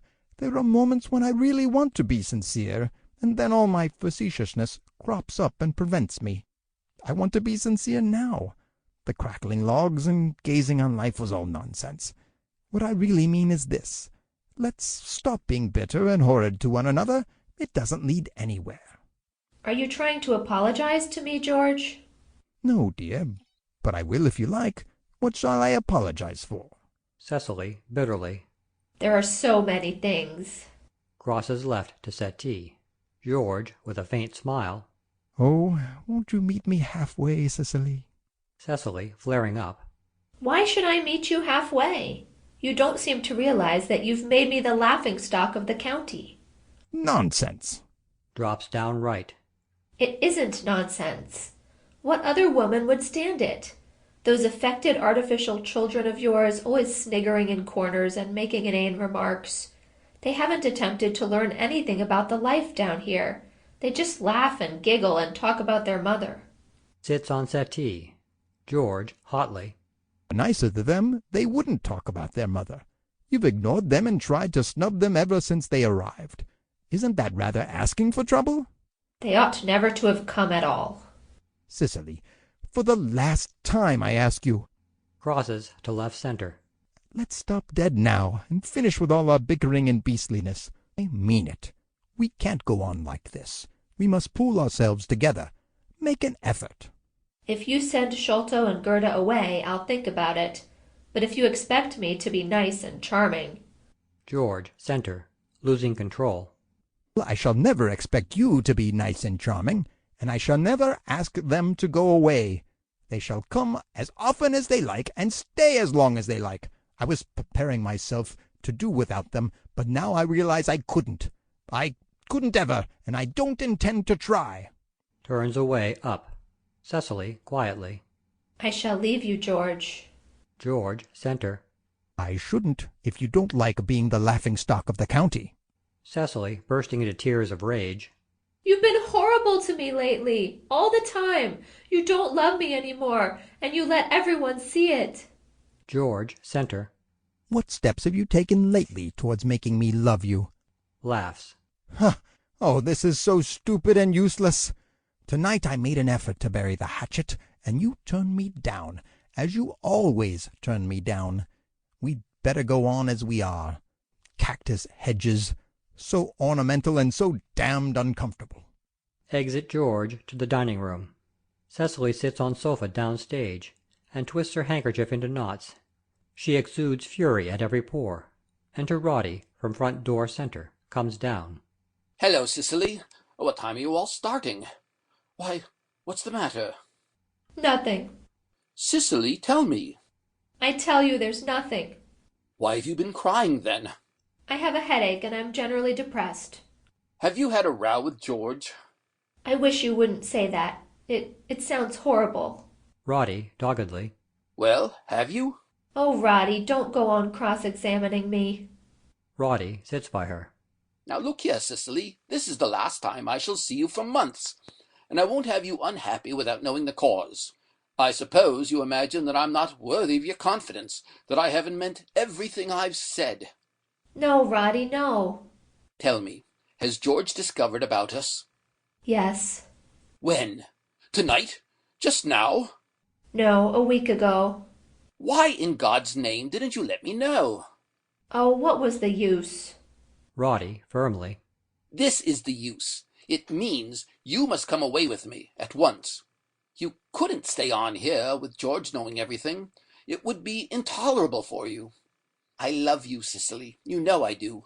I love you more than I've ever loved anyone before. She turns away. You've got to believe it. I want you. There's no sense in sticking to a man who no longer gives a damn for you. I love you, I love you, I love you. I feel I must go on saying it over and over again to try and convince you. I'll make you happy, gloriously happy. Don't turn me down, for God's sake. I can't go away without you now. I should go off my head longing for you, aching for you. Come with me. Come with me. You must. You must. Cicely, suddenly. Very well, I will come away with you. I hate George. I hate his children. I hate his house. I hate everything to do with him. How I've stood it for so long I can't imagine. His stupid jokes and what he thinks is a subtle sense of humor, the way he cringes. Don't let's be bitter and horrid any more. What a manly choice of expressions, bitter and horrid. Oh, I tell you I hate him. If you want me, I'll go wherever you take me. Do you mean it? Do you honestly mean it? Cicely rises, crosses the center. Hysterically. Yes, yes. Can't you see I mean it? He can go back to his beastly Jennifer. Jennifer, Jennifer, Jennifer.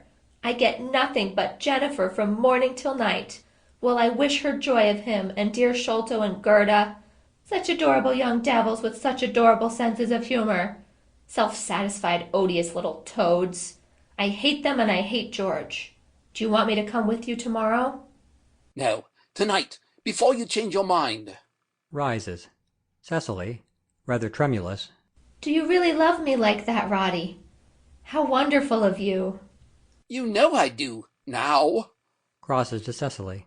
What time does the boat sail tomorrow? 4:30 from Liverpool. You'll have to see about a passport. Shall I have time? Yes, if you can get to London before tomorrow morning. We'll motor up tonight. How, without George finding out and trying to stop us? You'll have to pack a few things, won't you? Yes, it won't take a moment. Listen, meet me about 2 hours after we get to the ball, and motor me back here. I'll pick up my suitcase, leave a note for George, and we can go right away. Your stuff can be sent straight to Liverpool. Roddy, embracing her. Oh, you're wonderful, wonderful. Cicely, struggling. No, not now. Wait. George must know nothing until we've gone. Oh, wait. Let them all come in. I don't care. I'm going to kiss you, now. He kisses her passionately. Quick curtain. Scene 2. When the curtain rises, the stage is in darkness. The noise of a car is heard retreating. Sholto and Gerda enter and turn up lamp by staircase. There is still a certain amount of light from the fire. Gerda takes off her cloak and flings it over banisters, then sinks into armchair by table, right, with a sigh. Gerda, right. What time is it? Sholto, left center, looking at wristwatch. 2:30. He takes off his coat. I expect that depressing orgy will go on until 5 or 6. Thank heavens the Brodies gave us a lift home. Yes, I couldn't have put up with another minute. Sits right.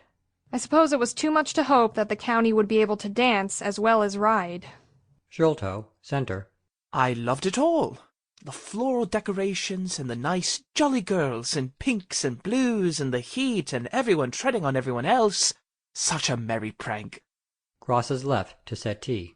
I'm sorry you didn't have a rag, dear. I hoped you'd trip somebody up, or do something roguish like Donald Hake. Dear Donald Hake, did you enjoy your dance with him? Awfully. His hands were like wet hot water bottles. And your passionate waltz with Claud Eccles? That was sheer ecstasy, too. Have you ever danced with a threshing machine? Not yet, but bounding Julia's nearly as bad. Oh, I do wish we were in a Lazio, at the Combattente. Gerda rises, crosses to center. On a festa night. Sholto, left center. With Tonio and Gianetta and Maria. And Giuseppe dressed as Pierrot, and all the confetti and everything. Sholto, let's go back. Not without father. Gerda, dismally. We could stop in Paris for a day or two. Sholto, equally dismal. To do some shopping and go to some plays. Gerda, hopelessly. Then the Orient Express. Damn the Orient Express. Gerda, right center. Oh, we've been fools. If only we'd never come at all, we shouldn't have wanted him so much. Sholto, left center. It will be absolutely miserable. That journey alone, after all we said this evening. I felt him trembling all the time, didn't you? Yes. And his face when he said about Mother's memory taunting him. I could have cried. Yes. You see, he wants to come back to us so desperately. If only it weren't for his beastly principles. He wouldn't be such a darling without them. No, I suppose not. But to think that his future happiness and Mother's and ours hangs on Cicely. It's miserable. I did hope she'd do something desperate tonight. After all, Rodney leaves England tomorrow. Gerda crosses to Sholto. Couldn't we force Cicely on board the boat as a cabin boy or something? Sholto, center. It's too late now. We've failed in our little mission. Let's go to bed before we burst into tears. They take hands and go up the stairs. Gerda, taking up cloak. All right. Turn out the light, dear. She yawns. Oh, I'm so tired. Sholto, switching off light. Damn everything. They go slowly upstairs in the firelight. I rather wish we hadn't put Priscilla up to Cicely and Roddy. She's sure to go and blurt it out to everyone. She's such an utter idiot. It doesn't make any odds now. They just reach the top of the stairs when the noise of a car is heard. The headlights shine right across the windows as it pulls up outside. Who can it be? Father? Go down and look through the window. They both run down and look through the windows. Sholto, excitedly. It's Roddy! And Cicely, alone. Hide behind the curtains, quick. Sholto goes up for coat, puts chair back. They conceal themselves behind curtains. Enter Cicely and Roddy. Roddy turns up lights. I've only got to get my motor coat and hat. And the 2 bags. Roddy, following her upstairs. What about the note? That's already written. I did it before I went out. You darling! Exeunt both upstairs. Sholto and Gerda come out of their hiding place. What luck! Sholto in a joyous whisper. They're going to do it, after all! What luck! Oh, Gerda! Gerda to center. Shh! We mustn't let them hear us. I wouldn't disturb them for the world.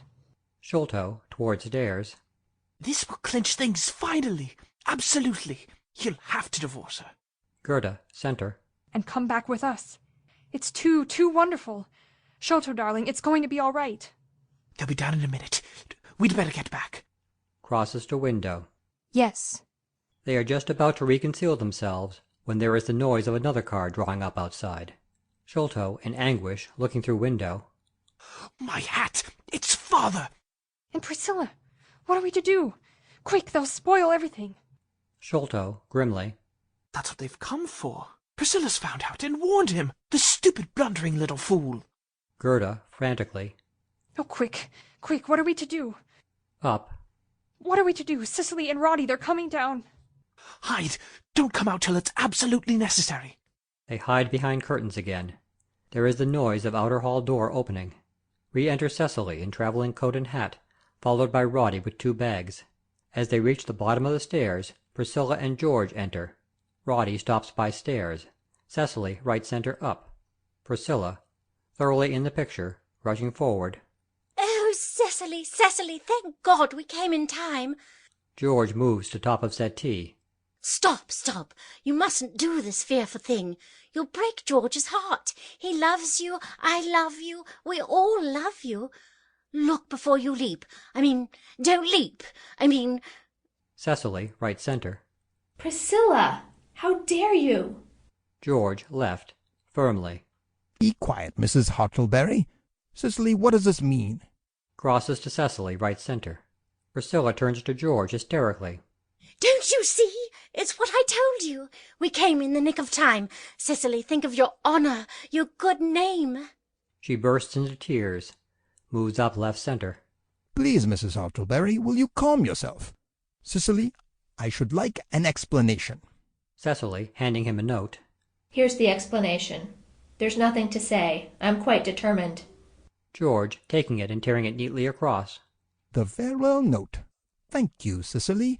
How dramatic.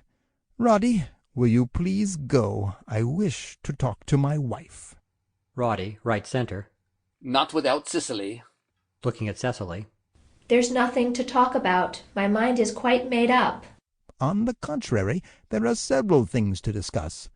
Rodney, I wish to talk to Cicely privately. Rodney, stay, please. You'd better say whatever you have to say quickly, George. We haven't very much time. Very well. You wish to leave me for Rodney. Openly? Cicely, center, defiantly. Yes. George, left. I forbid it. You can't prevent it. Priscilla, by settee. Oh, Cicely, how can you? It's wicked. It's... She sobs and comes round to front of settee. Do you realize what you are doing? You're chucking home position? Your honor, your good name. I love Rodney, and I'm going away with him. I wish you'd put an end to this scene, George, and let us go. You're going abroad to restricted colonial society with a man to whom you are not married. Can't you imagine what hell it will be? You'll be cut, universally. You won't like being out, Cicely. Why don't you pause and think? You don't love Rodney, really, you know. I do. No, you don't love anyone. You're taking this step because you're rather tired of me and in a general bad temper over everything. Those are not very good reasons for an elopement. Rodney, right, hotly. You're wrong. We've loved each other for months. That is, at least we've... Will you please let me speak? This is all useless anyhow. Can't you see it is? Nothing you say will make any difference. Cicely, once and for all, don't make this stupid blunder. Stay with me. Have one more try to settle down contentedly. I'll help all I can, I promise. Then, if it really is a failure, in spite our united efforts, we'll arrange things quietly, without scandal. I'll let you divorce me, or... Cicely, rather shaken. George, it's very magnanimous of you. I don't know that I... Roddy, anxiously. Cicely! Cicely, putting her hand to her head. Don't, Roddy, let me think. Crosses down right center. Sholto and Gerda simultaneously burst from behind the curtains and more or less fling themselves upon Cicely. Oh, stepmother! Oh, stepmother! George goes up. Sholto, dramatically. Oh, don't go, dear stepmother. Cicely, don't go. We want you with us. We're going to stay here always. We can have such happy, happy times together. Priscilla moves up to the back. Just you and Daddy and us. Sometimes Mother can come and stay with us, too. Cicely, shaking with fury. This is intolerable. Intolerable. Don't speak to me, any of you. I hate you. I hate you all. Goes up center. I've finished with you, George, forever. Do you hear? Absolutely. I never want to see you again. Come, Roddy.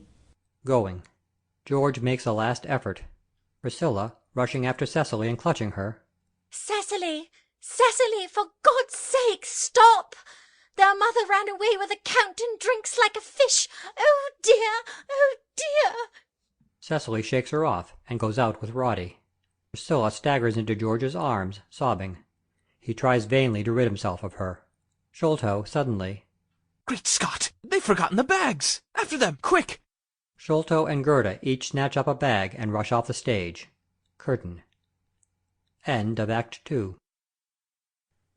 Act 3 of The Young Idea, a comedy in 3 acts, by Noël Coward.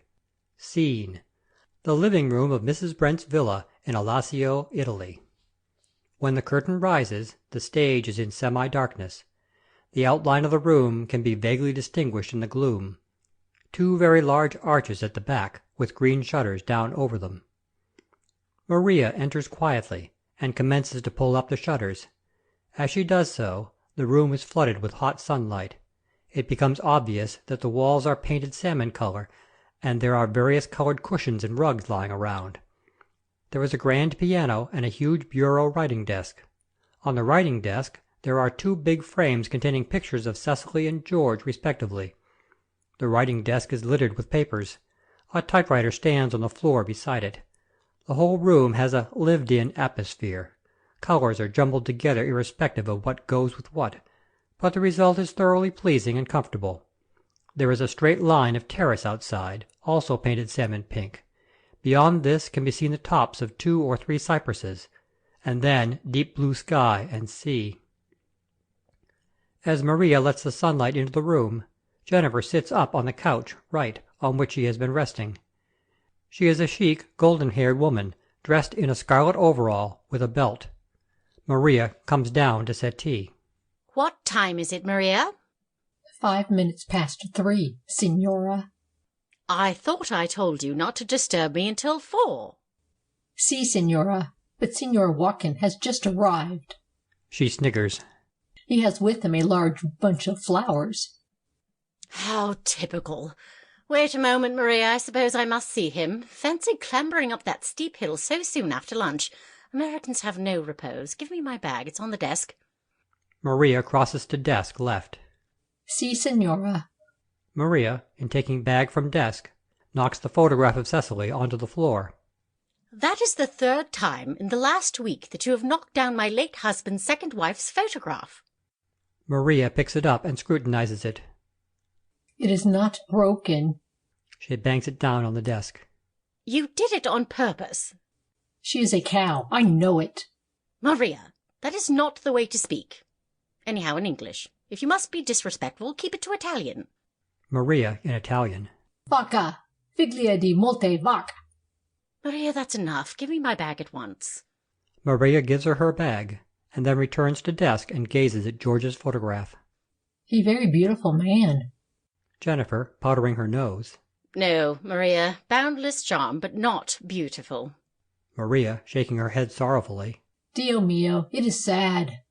Go away, Maria. You are getting on my nerves. Si, Signora. Jennifer, rising and patting her hair into place before glass. Show Mr. Walkin in. Si, Signora. Crosses right. Jennifer crosses to fireplace left. You speak English very well now, Maria, But I do wish you'd remember to say very good when I ask you to do anything. English butlers always say it. It gives one a nice feeling of security. Very good, Signora. That's right. Maria goes out, and in a moment returns. Maria announcing, Mr. Walkin.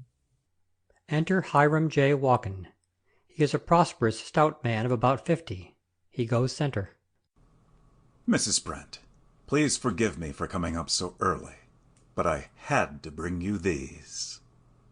He offers her a large bunch of orchids. How perfectly delightful of you. Sit down and talk to me. Maria, fetch me that tall blue vase from my bedroom. No, take these and put them into it, carefully, with a nice lot of water. Hiram goes up, puts down hat at the back. Maria, taking them. Very good, Signora. Jennifer, smiling at Hiram. Wait, I think I'd rather like to wear one. She detaches one from the bunch. Hiram beams with delight. I knew that your youngsters are coming back today. Yes, isn't it splendid? I've missed them terribly. I'm looking forward to making their acquaintance. I just love children. Jennifer, raising her eyebrows. Children? Well, you won't be disappointed if they don't cluster round your knee, will you? Crosses left center. I haven't brought them up to cluster. You bet I shan't. I like kids to be independent. That's right. You'll be pleased. Plucky little devils going all that way by themselves. I feel I ought to tell you, Mr. Walkin, that... She smiles. Well, perhaps after all it isn't necessary. You'll see for yourself. Would you like anything cool to drink? Maria's so good at mixing things up. Crosses, sits at desk. No, thanks. I knew your children were returning today. Yes, I know you knew. And I came up here specially, because... Now, don't tell me it's the same old purpose in a different disguise. My last answer was quite final. Mrs. Brent, by the way, you let me call you Jennifer last time. Yes, I was wondering why you were being so formal with me today. Call me anything you like. That is, I mean, within reason. And you said you'd call me Hiram. Never, never. If I were married to you 18 times, I should never call you Hiram. As a name, I dislike it intensely, but this is mere trifling. I guess I've got to propose to you again, Jennifer. Go on, then. Hiram sits. Will you marry me? Yes. What? You will? You say yes? Yes. But you said your last answer was quite final. So it was at that time, but I've been thinking things over since then. You are tantalizing. Rises. Jennifer, warding him off. Now, wait a moment. This ought by rights to be a great moment in both of our lives. Let's endeavour to keep calm in it. Sit down again. But, you've bowled me over. You've... All the more reason for you to sit down. He sits. I have a lot to say to you. You have been a very persistent wooer, Mr. Walkin. Hiram! Never. We'll think of a name for you afterwards. I said you have been a very persistent wooer, and though you haven't exactly swept me off my feet, you certainly have worn me down. I have said yes. But before we come to any definite arrangement, there are several facts that will need to be faced. Look here, I don't care how many facts there are. If you don't listen to me quietly, I shall go and have a bath. Proceed.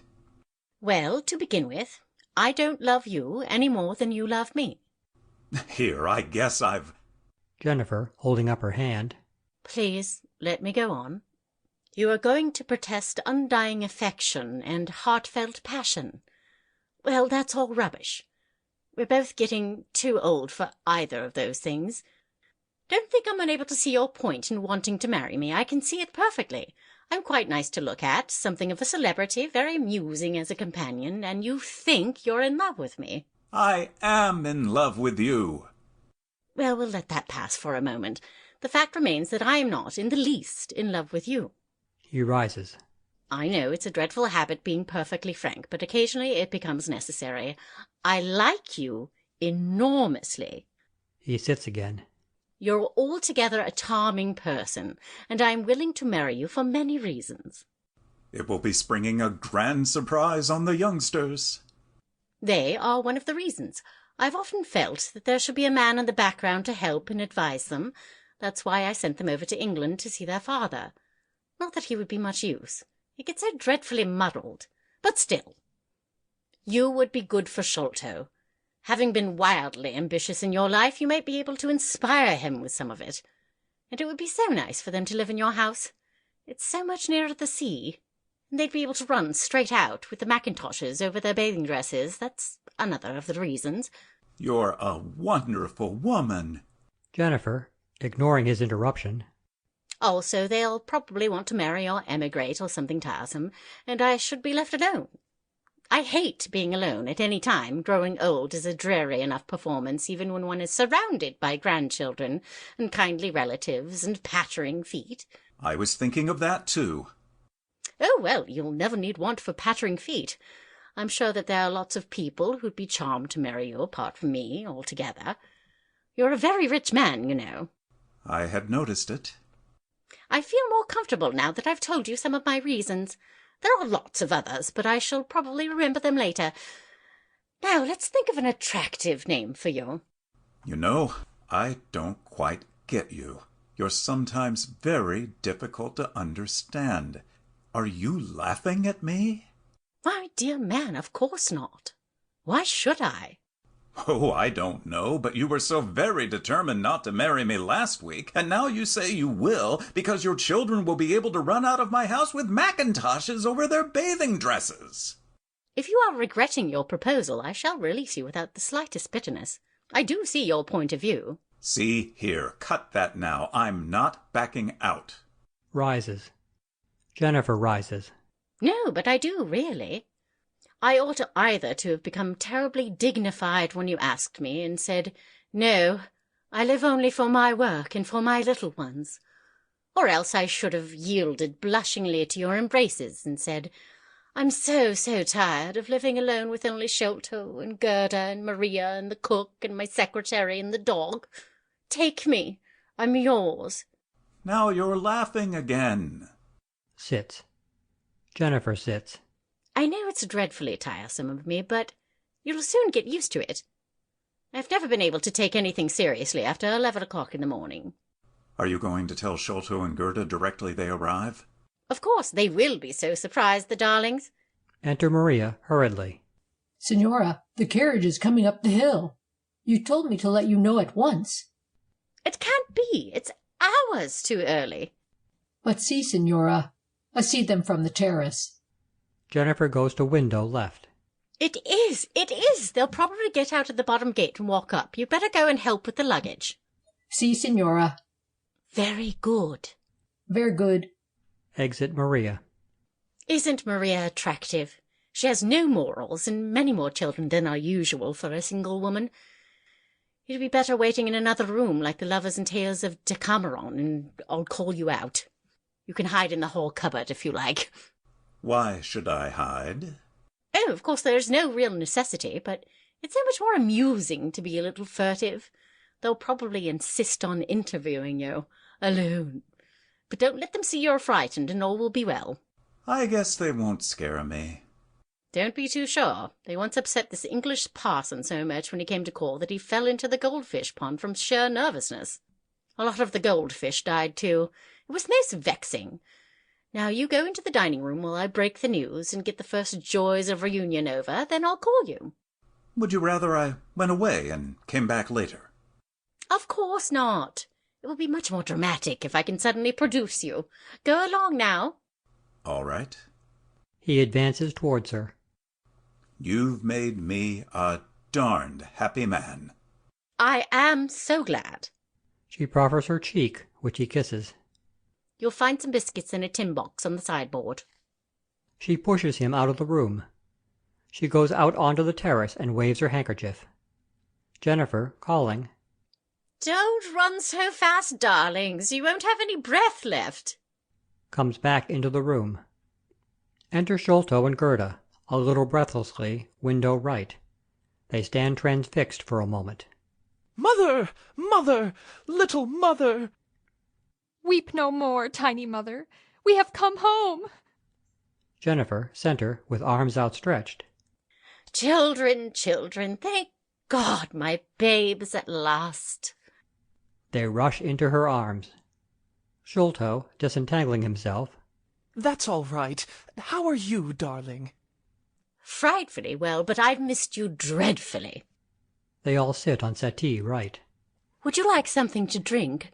Maria's been awfully clever lately with the lemons and oranges and cloves and soda water all mixed up. It sounds filthy, I know, but it isn't really. We'll have some in a minute. She's dragging our luggage up the hill at the moment, with Giuseppe. Sholto, sitting back. Whew, it's hot. Tell me at once, how was George? And did you like him? Of course we did. He's a darling. And did he wear a pink coat when he was hunting? I should love to see George in a pink coat. He looked rather like a musical comedy in it.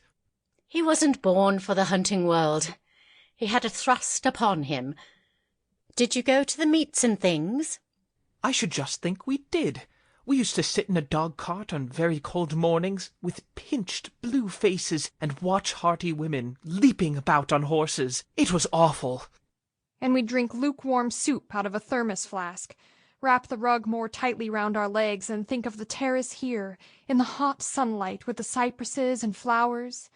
And you, reading bits of things out loud to us. By the way, we must hear what you've done with your new book.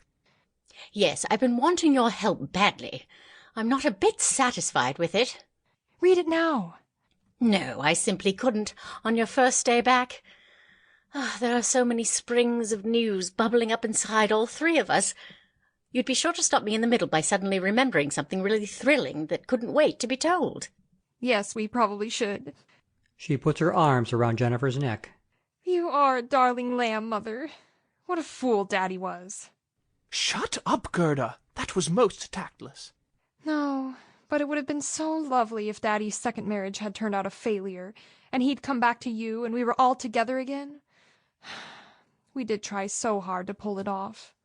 Yes, I thought you would. But you see, the fact of his being so happy and contented proves that he was right after all. Yes, I suppose so. If only stepmother Cicely hadn't been so nice. Jennifer, without enthusiasm. I'm glad you liked her so much. We adored her. We used to go for long picnics together. From what you said just now, I should have thought it was rather cold for picnicking. Sholto, with a warning glance at Gerda. Not at all. We used to wear fur coats, and when we got back we played hide-and-seek all over the house. Sholto and I used to hide behind the curtains, and she and Roddy Masters. Such a dear. Jennifer, rather irritably, releasing herself from Gerda's clutch. Don't, Gerda, you're tickling the back of my neck. Sholto, with a look of triumph at Gerda. Now we've annoyed her. On our first day back, too. We're beasts. Utter beasts. Jennifer, patting their backs. No, you're nothing of the sort. But somehow it's rather a shock, Cicely being so pleasant. It's a little dog-in-the-manger of you not to want her to be pleasant. Oh, but I do. I'm awfully glad, really, for George's sake. I've wondered so often during the years you've been growing up whether our parting like that wasn't a very stupid and bitter mistake. But now, you see, I needn't have wondered at all. He's happy, and I've got you. So everything was for the best, wasn't it? Yes, Mother, everything. Jennifer, brightly, brushing away her memories. And everything's going to be still more for the best. How do you mean, Mummy? I've got a surprise for you. We've got a lovely surprise for you. Not such a big one as mine. I bet you it is. Oh, but my dears. Well, we'll tell you ours first. You don't do anything of the sort. I'll tell you mine first. You will laugh. Look here. We'd better toss for it. Takes a coin from his pocket. Come on, Mother. You call. He tosses it. Jennifer, eagerly. Heads. Damn! Heads it is. Go on, darling. Well, I give you one guess. No, there's no time for guessing. You must tell us. Well, it's this. I was a little doubtful as to whether it was wise to step or not, but you've both convinced me that I'm right. Prepare yourselves. I'm going to marry again. Sholto and Gerda aghast. You're what? Oh, I knew it would be a bit of a shock, but he's really quite a dear and so rich. He made his money out of putting soft rose in tins or something. So resourceful. But, Mother, it's impossible. You simply can't. Gerda, kicking him furtively. Nonsense. Why not? I think it's thrilling. And what a surprise! Where is he, Mother? In the dining room, having biscuits. You know, those nice crackly ones you like so much. Gerda and Sholto rise. We must see him at once. Jennifer, relieved. Of course you shall. I'm so glad you've taken it so well. I was a little frightened of telling you. But you see, he has that lovely villa just beyond the Covent Garden, practically on the beach. Think how convenient it will be. It will be lovely. He honestly is quite devoted to me, and I'm sure if only you're both a little tolerant, you'll grow very fond of him. He's not unlike your Uncle Bob in appearance, but of course with a much stronger face. Uncle Bob was a complete dolt. Shh, Sholto. Your Uncle Bob may have been a little stupid, but God knows he paid for it when he married your Auntie Clara. All this is beside the point, Mother. Nothing of the sort. I want to convince you, before you see him, that I really am doing a sensible thing in agreeing to marry him. It will mean lots and lots of money to do exactly what we like with. We shall be able to travel all over the place. And you know how we've always longed to go to China and Tibet and see all the monasteries and things. We shall be able to indulge all of our wildest dreams. And he's got quite a sense of humour, too, I think. Anyhow, it will be nice digging for it. And above everything else, he really is rather nice. I expect it's because he's so emphatically not one of the best American families. Yes, but Mother... And he told me the most divine things about Chicago. I never dreamt it was such a sweet place. What with the skyscrapers and soda fountains, like the Palace of Versailles. Those were wine fountains, Mother. Well, you know you don't like wine very much, so it'll be ever so much nicer. You'll let us interview him alone, Mummy, won't you? Yes, if you like, but... You see, we feel a little responsible for you. Tell me your surprise first. Oh, no, ours will wait. It's not nearly so exciting as yours. You will be nice to him, won't you? We'll be charm personified. Send him in, Mother. Both, on either side of her, take her hands. Now? But we've hardly talked about anything. I'm sure he won't mind waiting a little longer. No, we can talk our heads off afterwards. We must get this over first. See what his intentions are. Dear old darlings. Rises, kisses them both. I'll go and fetch him. Call me when you've finished cross-examining him. Crosses right. All right. Jennifer, at door. I think he imagines you're about 12 years old. Let him down lightly. Jennifer goes out. Sholto and Gerda look at one another in horror. What are we to do? What are we to do? This is frightful. Frightful. Let me think. I suppose we couldn't make him drunk, like David Garrick. We haven't time. Sholto, clutching his head, throws himself on couch. This is appalling. Gerda, pacing up and down in anguish. At desk. Dear, oh dear. We must terrify him, lie to him, somehow. I know. Both down. Dreadful story about father. Follow my lead and try not to overdo it. The door rattles. All right, look out. Enter Hiram, very sure of himself. He sees the children and gasps. Hiram, right. Good God. Good afternoon. How do you do? But, see here, You're not... Looking round, goes across to between them. I'm afraid we are... Hiram, recovering himself. I guess you're much, much older than I expected. Are we? Your mother's a great little woman. Isn't she? Hiram, weakly. Yes, she sure is. There is a pause. She told you that we were going to be married? Yes. Hiram looks from one to the other. Oh.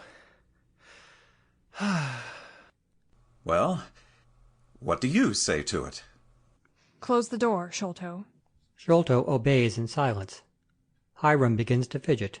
See here, you know, I... Crosses right after Sholto. Gerda stops him. It's all right, Mr. Mother never told us your name. Walkin. Hiram J. Walkin. Thank you. I should like to tell you, Mr. Walkin, how delighted we are that this has happened. She smiles sadly. Delighted? I thought you seemed a bit depressed about it. We have almost prayed for this moment, haven't we, Sholto? Yes, almost. Our mother. God help her! Our mother. We've got to tell you this, Mr. Walkin. See here. Are you two trying to put something over on me? We should never do that, even if we knew what it meant. You must listen attentively to what we have to say. It's very upsetting, but somehow I feel that you have strength of mind and that I can trust you. We can both trust you. Sholto and I have felt it our duty to always tell the real truth to all the people who have wanted to marry our mother. But, thank heaven, something tells me that you won't be like the others and run away. What are you getting at? Mother told you that she divorced Father? She did. Well, it's not true. Not true? But why? What do you mean? Our father... Her voice breaks. Our father was put into a lunatic asylum 8 years ago. What? Drops in settee, right center. Mother pretends she divorced him. She carried her head high in spite of all the shame and horror she had to endure. Gallant, gallant little woman. Lunatic asylum? But I... Gerda sits on settee. Gently. Now, Mr. Walkin, why should we try to tell lies to you? Sholto sits. You will be able to take care of Mother. You will be able to comfort her when she has these uncontrollable fits of depression, which we have endured willingly but for so long. Hiram, still distrustful. But it's incredible. I mean to say... Lots of frightful things that happen are incredible. Father used to be so gay, so merry, and now... He turns away. Now... She turns away. Now he eats the buttons off padded chairs. Hiram looks at Sholto. Sholto, pull yourself together. There's no need to harrow poor Mr. Walkin with these depressing details. He will have enough to bear, God knows. The most fearful thing of all is that it has affected Mother. How do you mean? Gerda, frowning at Sholto. Not much, of course. Just the teeniest little bit. She just says rather odd things now and then. You've probably noticed? You mean she's a bit dippy? Mr. Walkin, you are a frank, outspoken man, I know, but not dippy. Well then, mentally deranged? Rises, crosses left center. Gerda, on settee. No, not quite. We had to tell you this. We had to. Don't you understand? We love our mother. We want her to have help and protection. We're so desperately tired. You could take her, and we should have no more of this awful sense of responsibility. You're not the sort of man to be bound down by convention, and no one need ever know you were a bigamist. Rises, working to left to Hiram. It breaks our hearts sometimes to hear Mother talk of Father, quite happily and brightly, as though nothing were wrong with him. Occasionally, you know, I believe she almost succeeds in convincing herself. We went to England, hoping against hope that he would be better. But no, he was just the same. There were some new chairs, that's all. Hiram looks at her. Hiram drops down. Where is this asylum? Just near Guildford. Such pretty surroundings. And your father's there now? Yes, Mr. Walkin. Sholto, glancing at his wristwatch. He's probably just having his tea. Unbreakable crockery, of course. He cried dreadfully when we left him, didn't he, Sholto? Dreadfully. He said, "Don't go, don't go." It was most harrowing. I can hardly bear to think of it. And you say there's no chance of his getting well.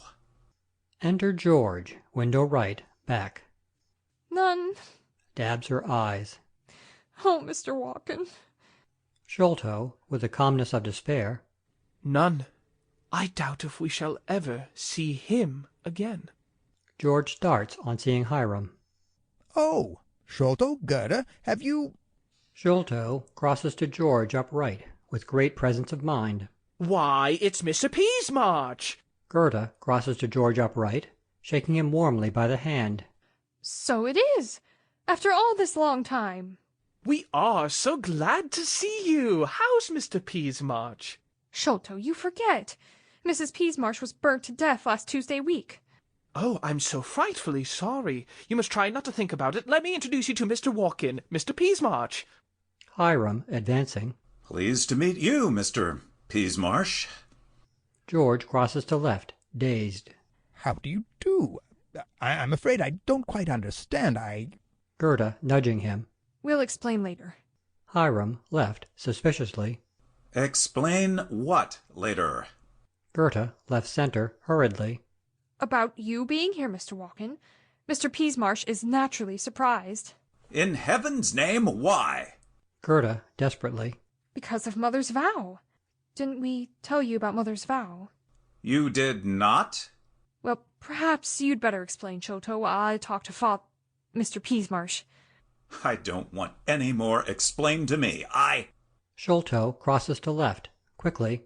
Oh, but you must. You see, it was like this. When Mr. Peasmarsh was a little boy, he and Mother used to play together. And one day, when they were playing at... What were they playing at, Gerda? Gerda crosses to left center, promptly. Dances of all nations. Hiram, left. George crosses right. And Mother tripped over the stars and stripes and hurt herself very much. So she made a vow never to let an American cross her threshold. George, right center, unexpectedly. I should have thought she was too young to have a threshold. Please don't interrupt, Mr. Peasmarsh. We're trying to make things clear to Mr. Walkin. Clear? Good God! Shh. Now, will you listen? No, I will not listen! Crosses to center. You've both been joshing me all along, and I've had about enough of it. But, Mr. Walkin... Don't lie to me any more. Do you think I'm half-witted?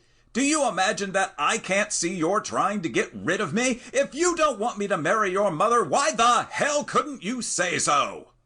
What? There now. You've upset Mr. Peasmarsh. My name is not Peasmarsh. Gerda and Sholto go up to George and surround him. Enter Maria. She pauses for a moment, looks from George to the photograph on desk, then back again.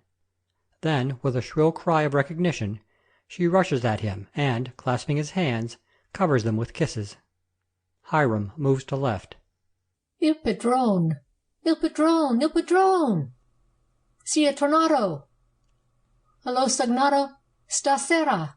Madonna mia adesso tutto starà benissimo! Porta la felicità alla signora! Oh, signor! Che miracolo! Dio mio! Stai zitta, Maria! Stai zitta! Everybody proceeds to talk at the top of their voices. The noise is deafening. Please, Mr. Walkin, don't be cross. Come back in about an hour and we'll explain everything properly, and you'll understand perfectly why we've been behaving like this.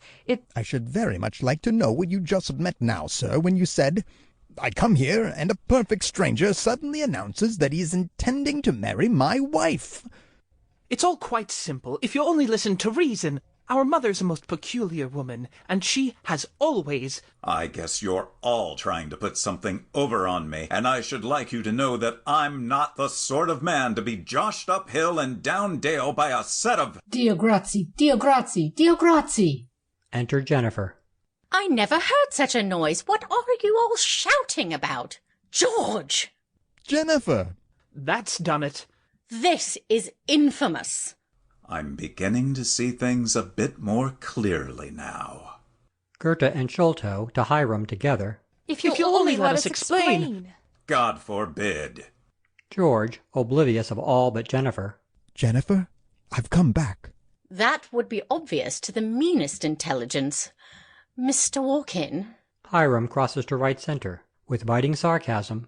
I guess it isn't necessary to try to explain anything more to me. I know all. Sholto and Gerda have made it perfectly clear. I'm sorry that your husband eats chairs in an asylum, and I'm sorry that you played with Mr. Peasmarsh when he was a boy and tripped over the stars and stripes. It must have been most painful. I'm also sorry that you hadn't the moral courage to tell me I was unwelcome, and that you had to employ your dear children to do it for you.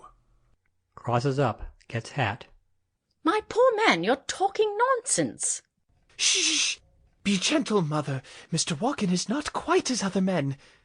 He had a bad fall when he was a child, and... Hiram comes down center. Hiram, struggling manfully to control his rage. Mrs. Brent, I release you unconditionally from your engagement to me. On closer acquaintance, I find I couldn't altogether cope with your... He looks venomously at Sholto and Gerda. Your atmosphere. I am going straight back to Chicago. Up to window left. Jennifer, following up to window, distressed. Won't you have some tea before you go? Hiram, still fighting for politeness, but shouting. No! Thank you very much. No! He stamps off onto the terrace. It's perfectly disgraceful of you to upset that poor man like that. You've placed me in an appalling position, and I refuse to speak a word to any of you. She makes a dive for the door, but Gerda and Sholto bar the way. The three sit on settee. Now, Mummy, do sit down and keep calm. Daddy's awfully in love with you, and has been all the time, and he's come over with us to make a formal proposal. George moves left. Don't go and spoil everything by being obstinate. Think how wonderful it will be. All together again? He is such a darling. Enter Maria. Maria comes down excitedly. Yes, yes, all together. That is good. In Italian. The saints will preserve us and keep us rich to the end of our lives. Sholto, in Italian. Go away now, Maria. We'll come and talk to you in the kitchen presently. Very good, signor. She goes out, laughing happily. Jennifer, on settee, almost in tears. I shall never forgive either of you for this. Jennifer. Left. How dare you spring on me without any warning, like a rattlesnake? They made me come. Jennifer, quickly. Then you didn't want to? George, center. You know I did. Jennifer, crossly. Well, all I can say is, it's very inconsiderate. It's nothing of the sort. It's a pleasant surprise. Jennifer rises. Pleasant? Huh. You ought to be ashamed of yourself. Gerda, softly to Sholto. It's all right. They're going to have a row. Come on. They commence to go up to back, quietly. George, quite cross. Why should I be ashamed, just because I love you still? Where's Cicely? Gerda and Sholto go out, window left. Damn Cicely. I consider that remark in very bad taste. I suppose when you first married Cicely, you used to damn Jennifer all day long. George, left center. Cicely's left me for good and all. I shall never see her again. Jennifer, right center. Have you any aspirin on you? No, I'm so sorry. I'm sure I shall have a headache in a minute. To have you suddenly reappearing like this is enough to unman any woman. Don't trifle with me. Don't be flippant. This is our first meeting after 15 years. Let's treat it in the proper spirit. If only you'd given me a little warning, I could have worked myself up into the right atmosphere without the least trouble. I should have put a lamp in the window. George, appealingly. Jennifer. As it is, I'm utterly taken by surprise. Let's wait to discuss this until later, when the shock has worn off a bit. Are you really so eager, then? George crosses to Jennifer. I want to come back here to you and the children more than anything in the world, Jennifer. He catches her hand. Don't be tiresome. Really, you are amazing. After living 14 years with another woman, you drop out of a cloudless sky and call me tiresome. Well, you are, thoroughly. Perhaps I am, rather. Sits on settee. Jennifer, in a few months all the divorce business will be settled. And we're both getting on, you know. We shan't be as temperamental as we used to be. Nonsense. I shall always be temperamental. That's just it. You jump at conclusions so. As a matter of fact, I'm ever so much worse than I was, having been left alone to do as I like. George sits. I'm not afraid. If I agree to marry you again, I want you to understand that it will be solely on account of Sholto and Gerda. Very well. And I should like to arrange things on a more or less business basis. We must make a list of the subjects that we cannot discuss calmly. Counting on her fingers. Religion, George Moore, democracy, my novels. I won't criticize a word of your novels, if you don't want me to. I don't mind your criticisms, George, as long as they're sensible and enthusiastic. Anything more? Certainly. You mustn't dominate me. I hate being dominated. I never did. And you must never try to make me eat things I don't like. You always used to. I didn't. Yes, you did. One of our fiercest quarrels started with an apple pudding. You were so fatty. Never mind. I like being fatty. Rises, crosses to center. All right. Promise me that you won't persuade me to live in England for good. I promise. Rises to center. And above all things, you must never become reminiscent about Cicely. You will want to talk about Cicely more than I shall. Oh, no, I shan't. Won't you say yes or no now? There you go, dominating me. Sits. Will you answer one question? That depends. What is it? Do you care for me at all, any more? I suppose I do, really. But still, that doesn't settle things by any means. I had to crush down so much unhappiness 15 years ago that... Do you know, I believe I crushed all my capacity for happiness with it also. The fact of our caring for one another didn't prevent our quarrelling before. We're older now. I know, there's no need to go harping on it. You're much too sensible to mind growing old. Am I? I wonder. I know. Once we're together again, it won't matter a bit. There's such a lot of happiness waiting for us just round the corner, if only we're careful. Perhaps. George, going towards her. Jennifer, you are a darling. Jennifer rises, warding him off. George, it's too late. That poor American. I've given my word. He released you from it. To center. Only because he was cross. I can't let him go all the way back to Chicago by himself. He'll have to. He doesn't love you as much as I do. More, I'm afraid. You see, not having been married to me before, he doesn't know of my disadvantages. I'm sorry, but he'll have to do without you. George, how can you be so selfish? I love you. So does he, and you're calmly suggesting that I should break his heart. Yes. No, George. On second thoughts, I'm afraid. Sits at desk. Stop. Don't go on any longer. I won't have it. I know you and I can see through you. You determined in your own mind to have me back the very first moment you saw me. And you're prevaricating and arguing just to keep me on the rack. This is one of the most delightful moments in your life, and you're reveling in it at the cost of my peace of mind. You love me. It's no use pretending you don't, because every nerve and instinct I possess is screaming that you do. You do! You only tolerated the thought of that wretched American at all on account of the children. You love me. You love me! You've wanted me all these years as much as I've wanted you. Sight of you has completely annihilated the time we've been parted. The only thing in the world that matters is youth, and I've got it back again. I'm 21 and I want to laugh and shout and tear the house down.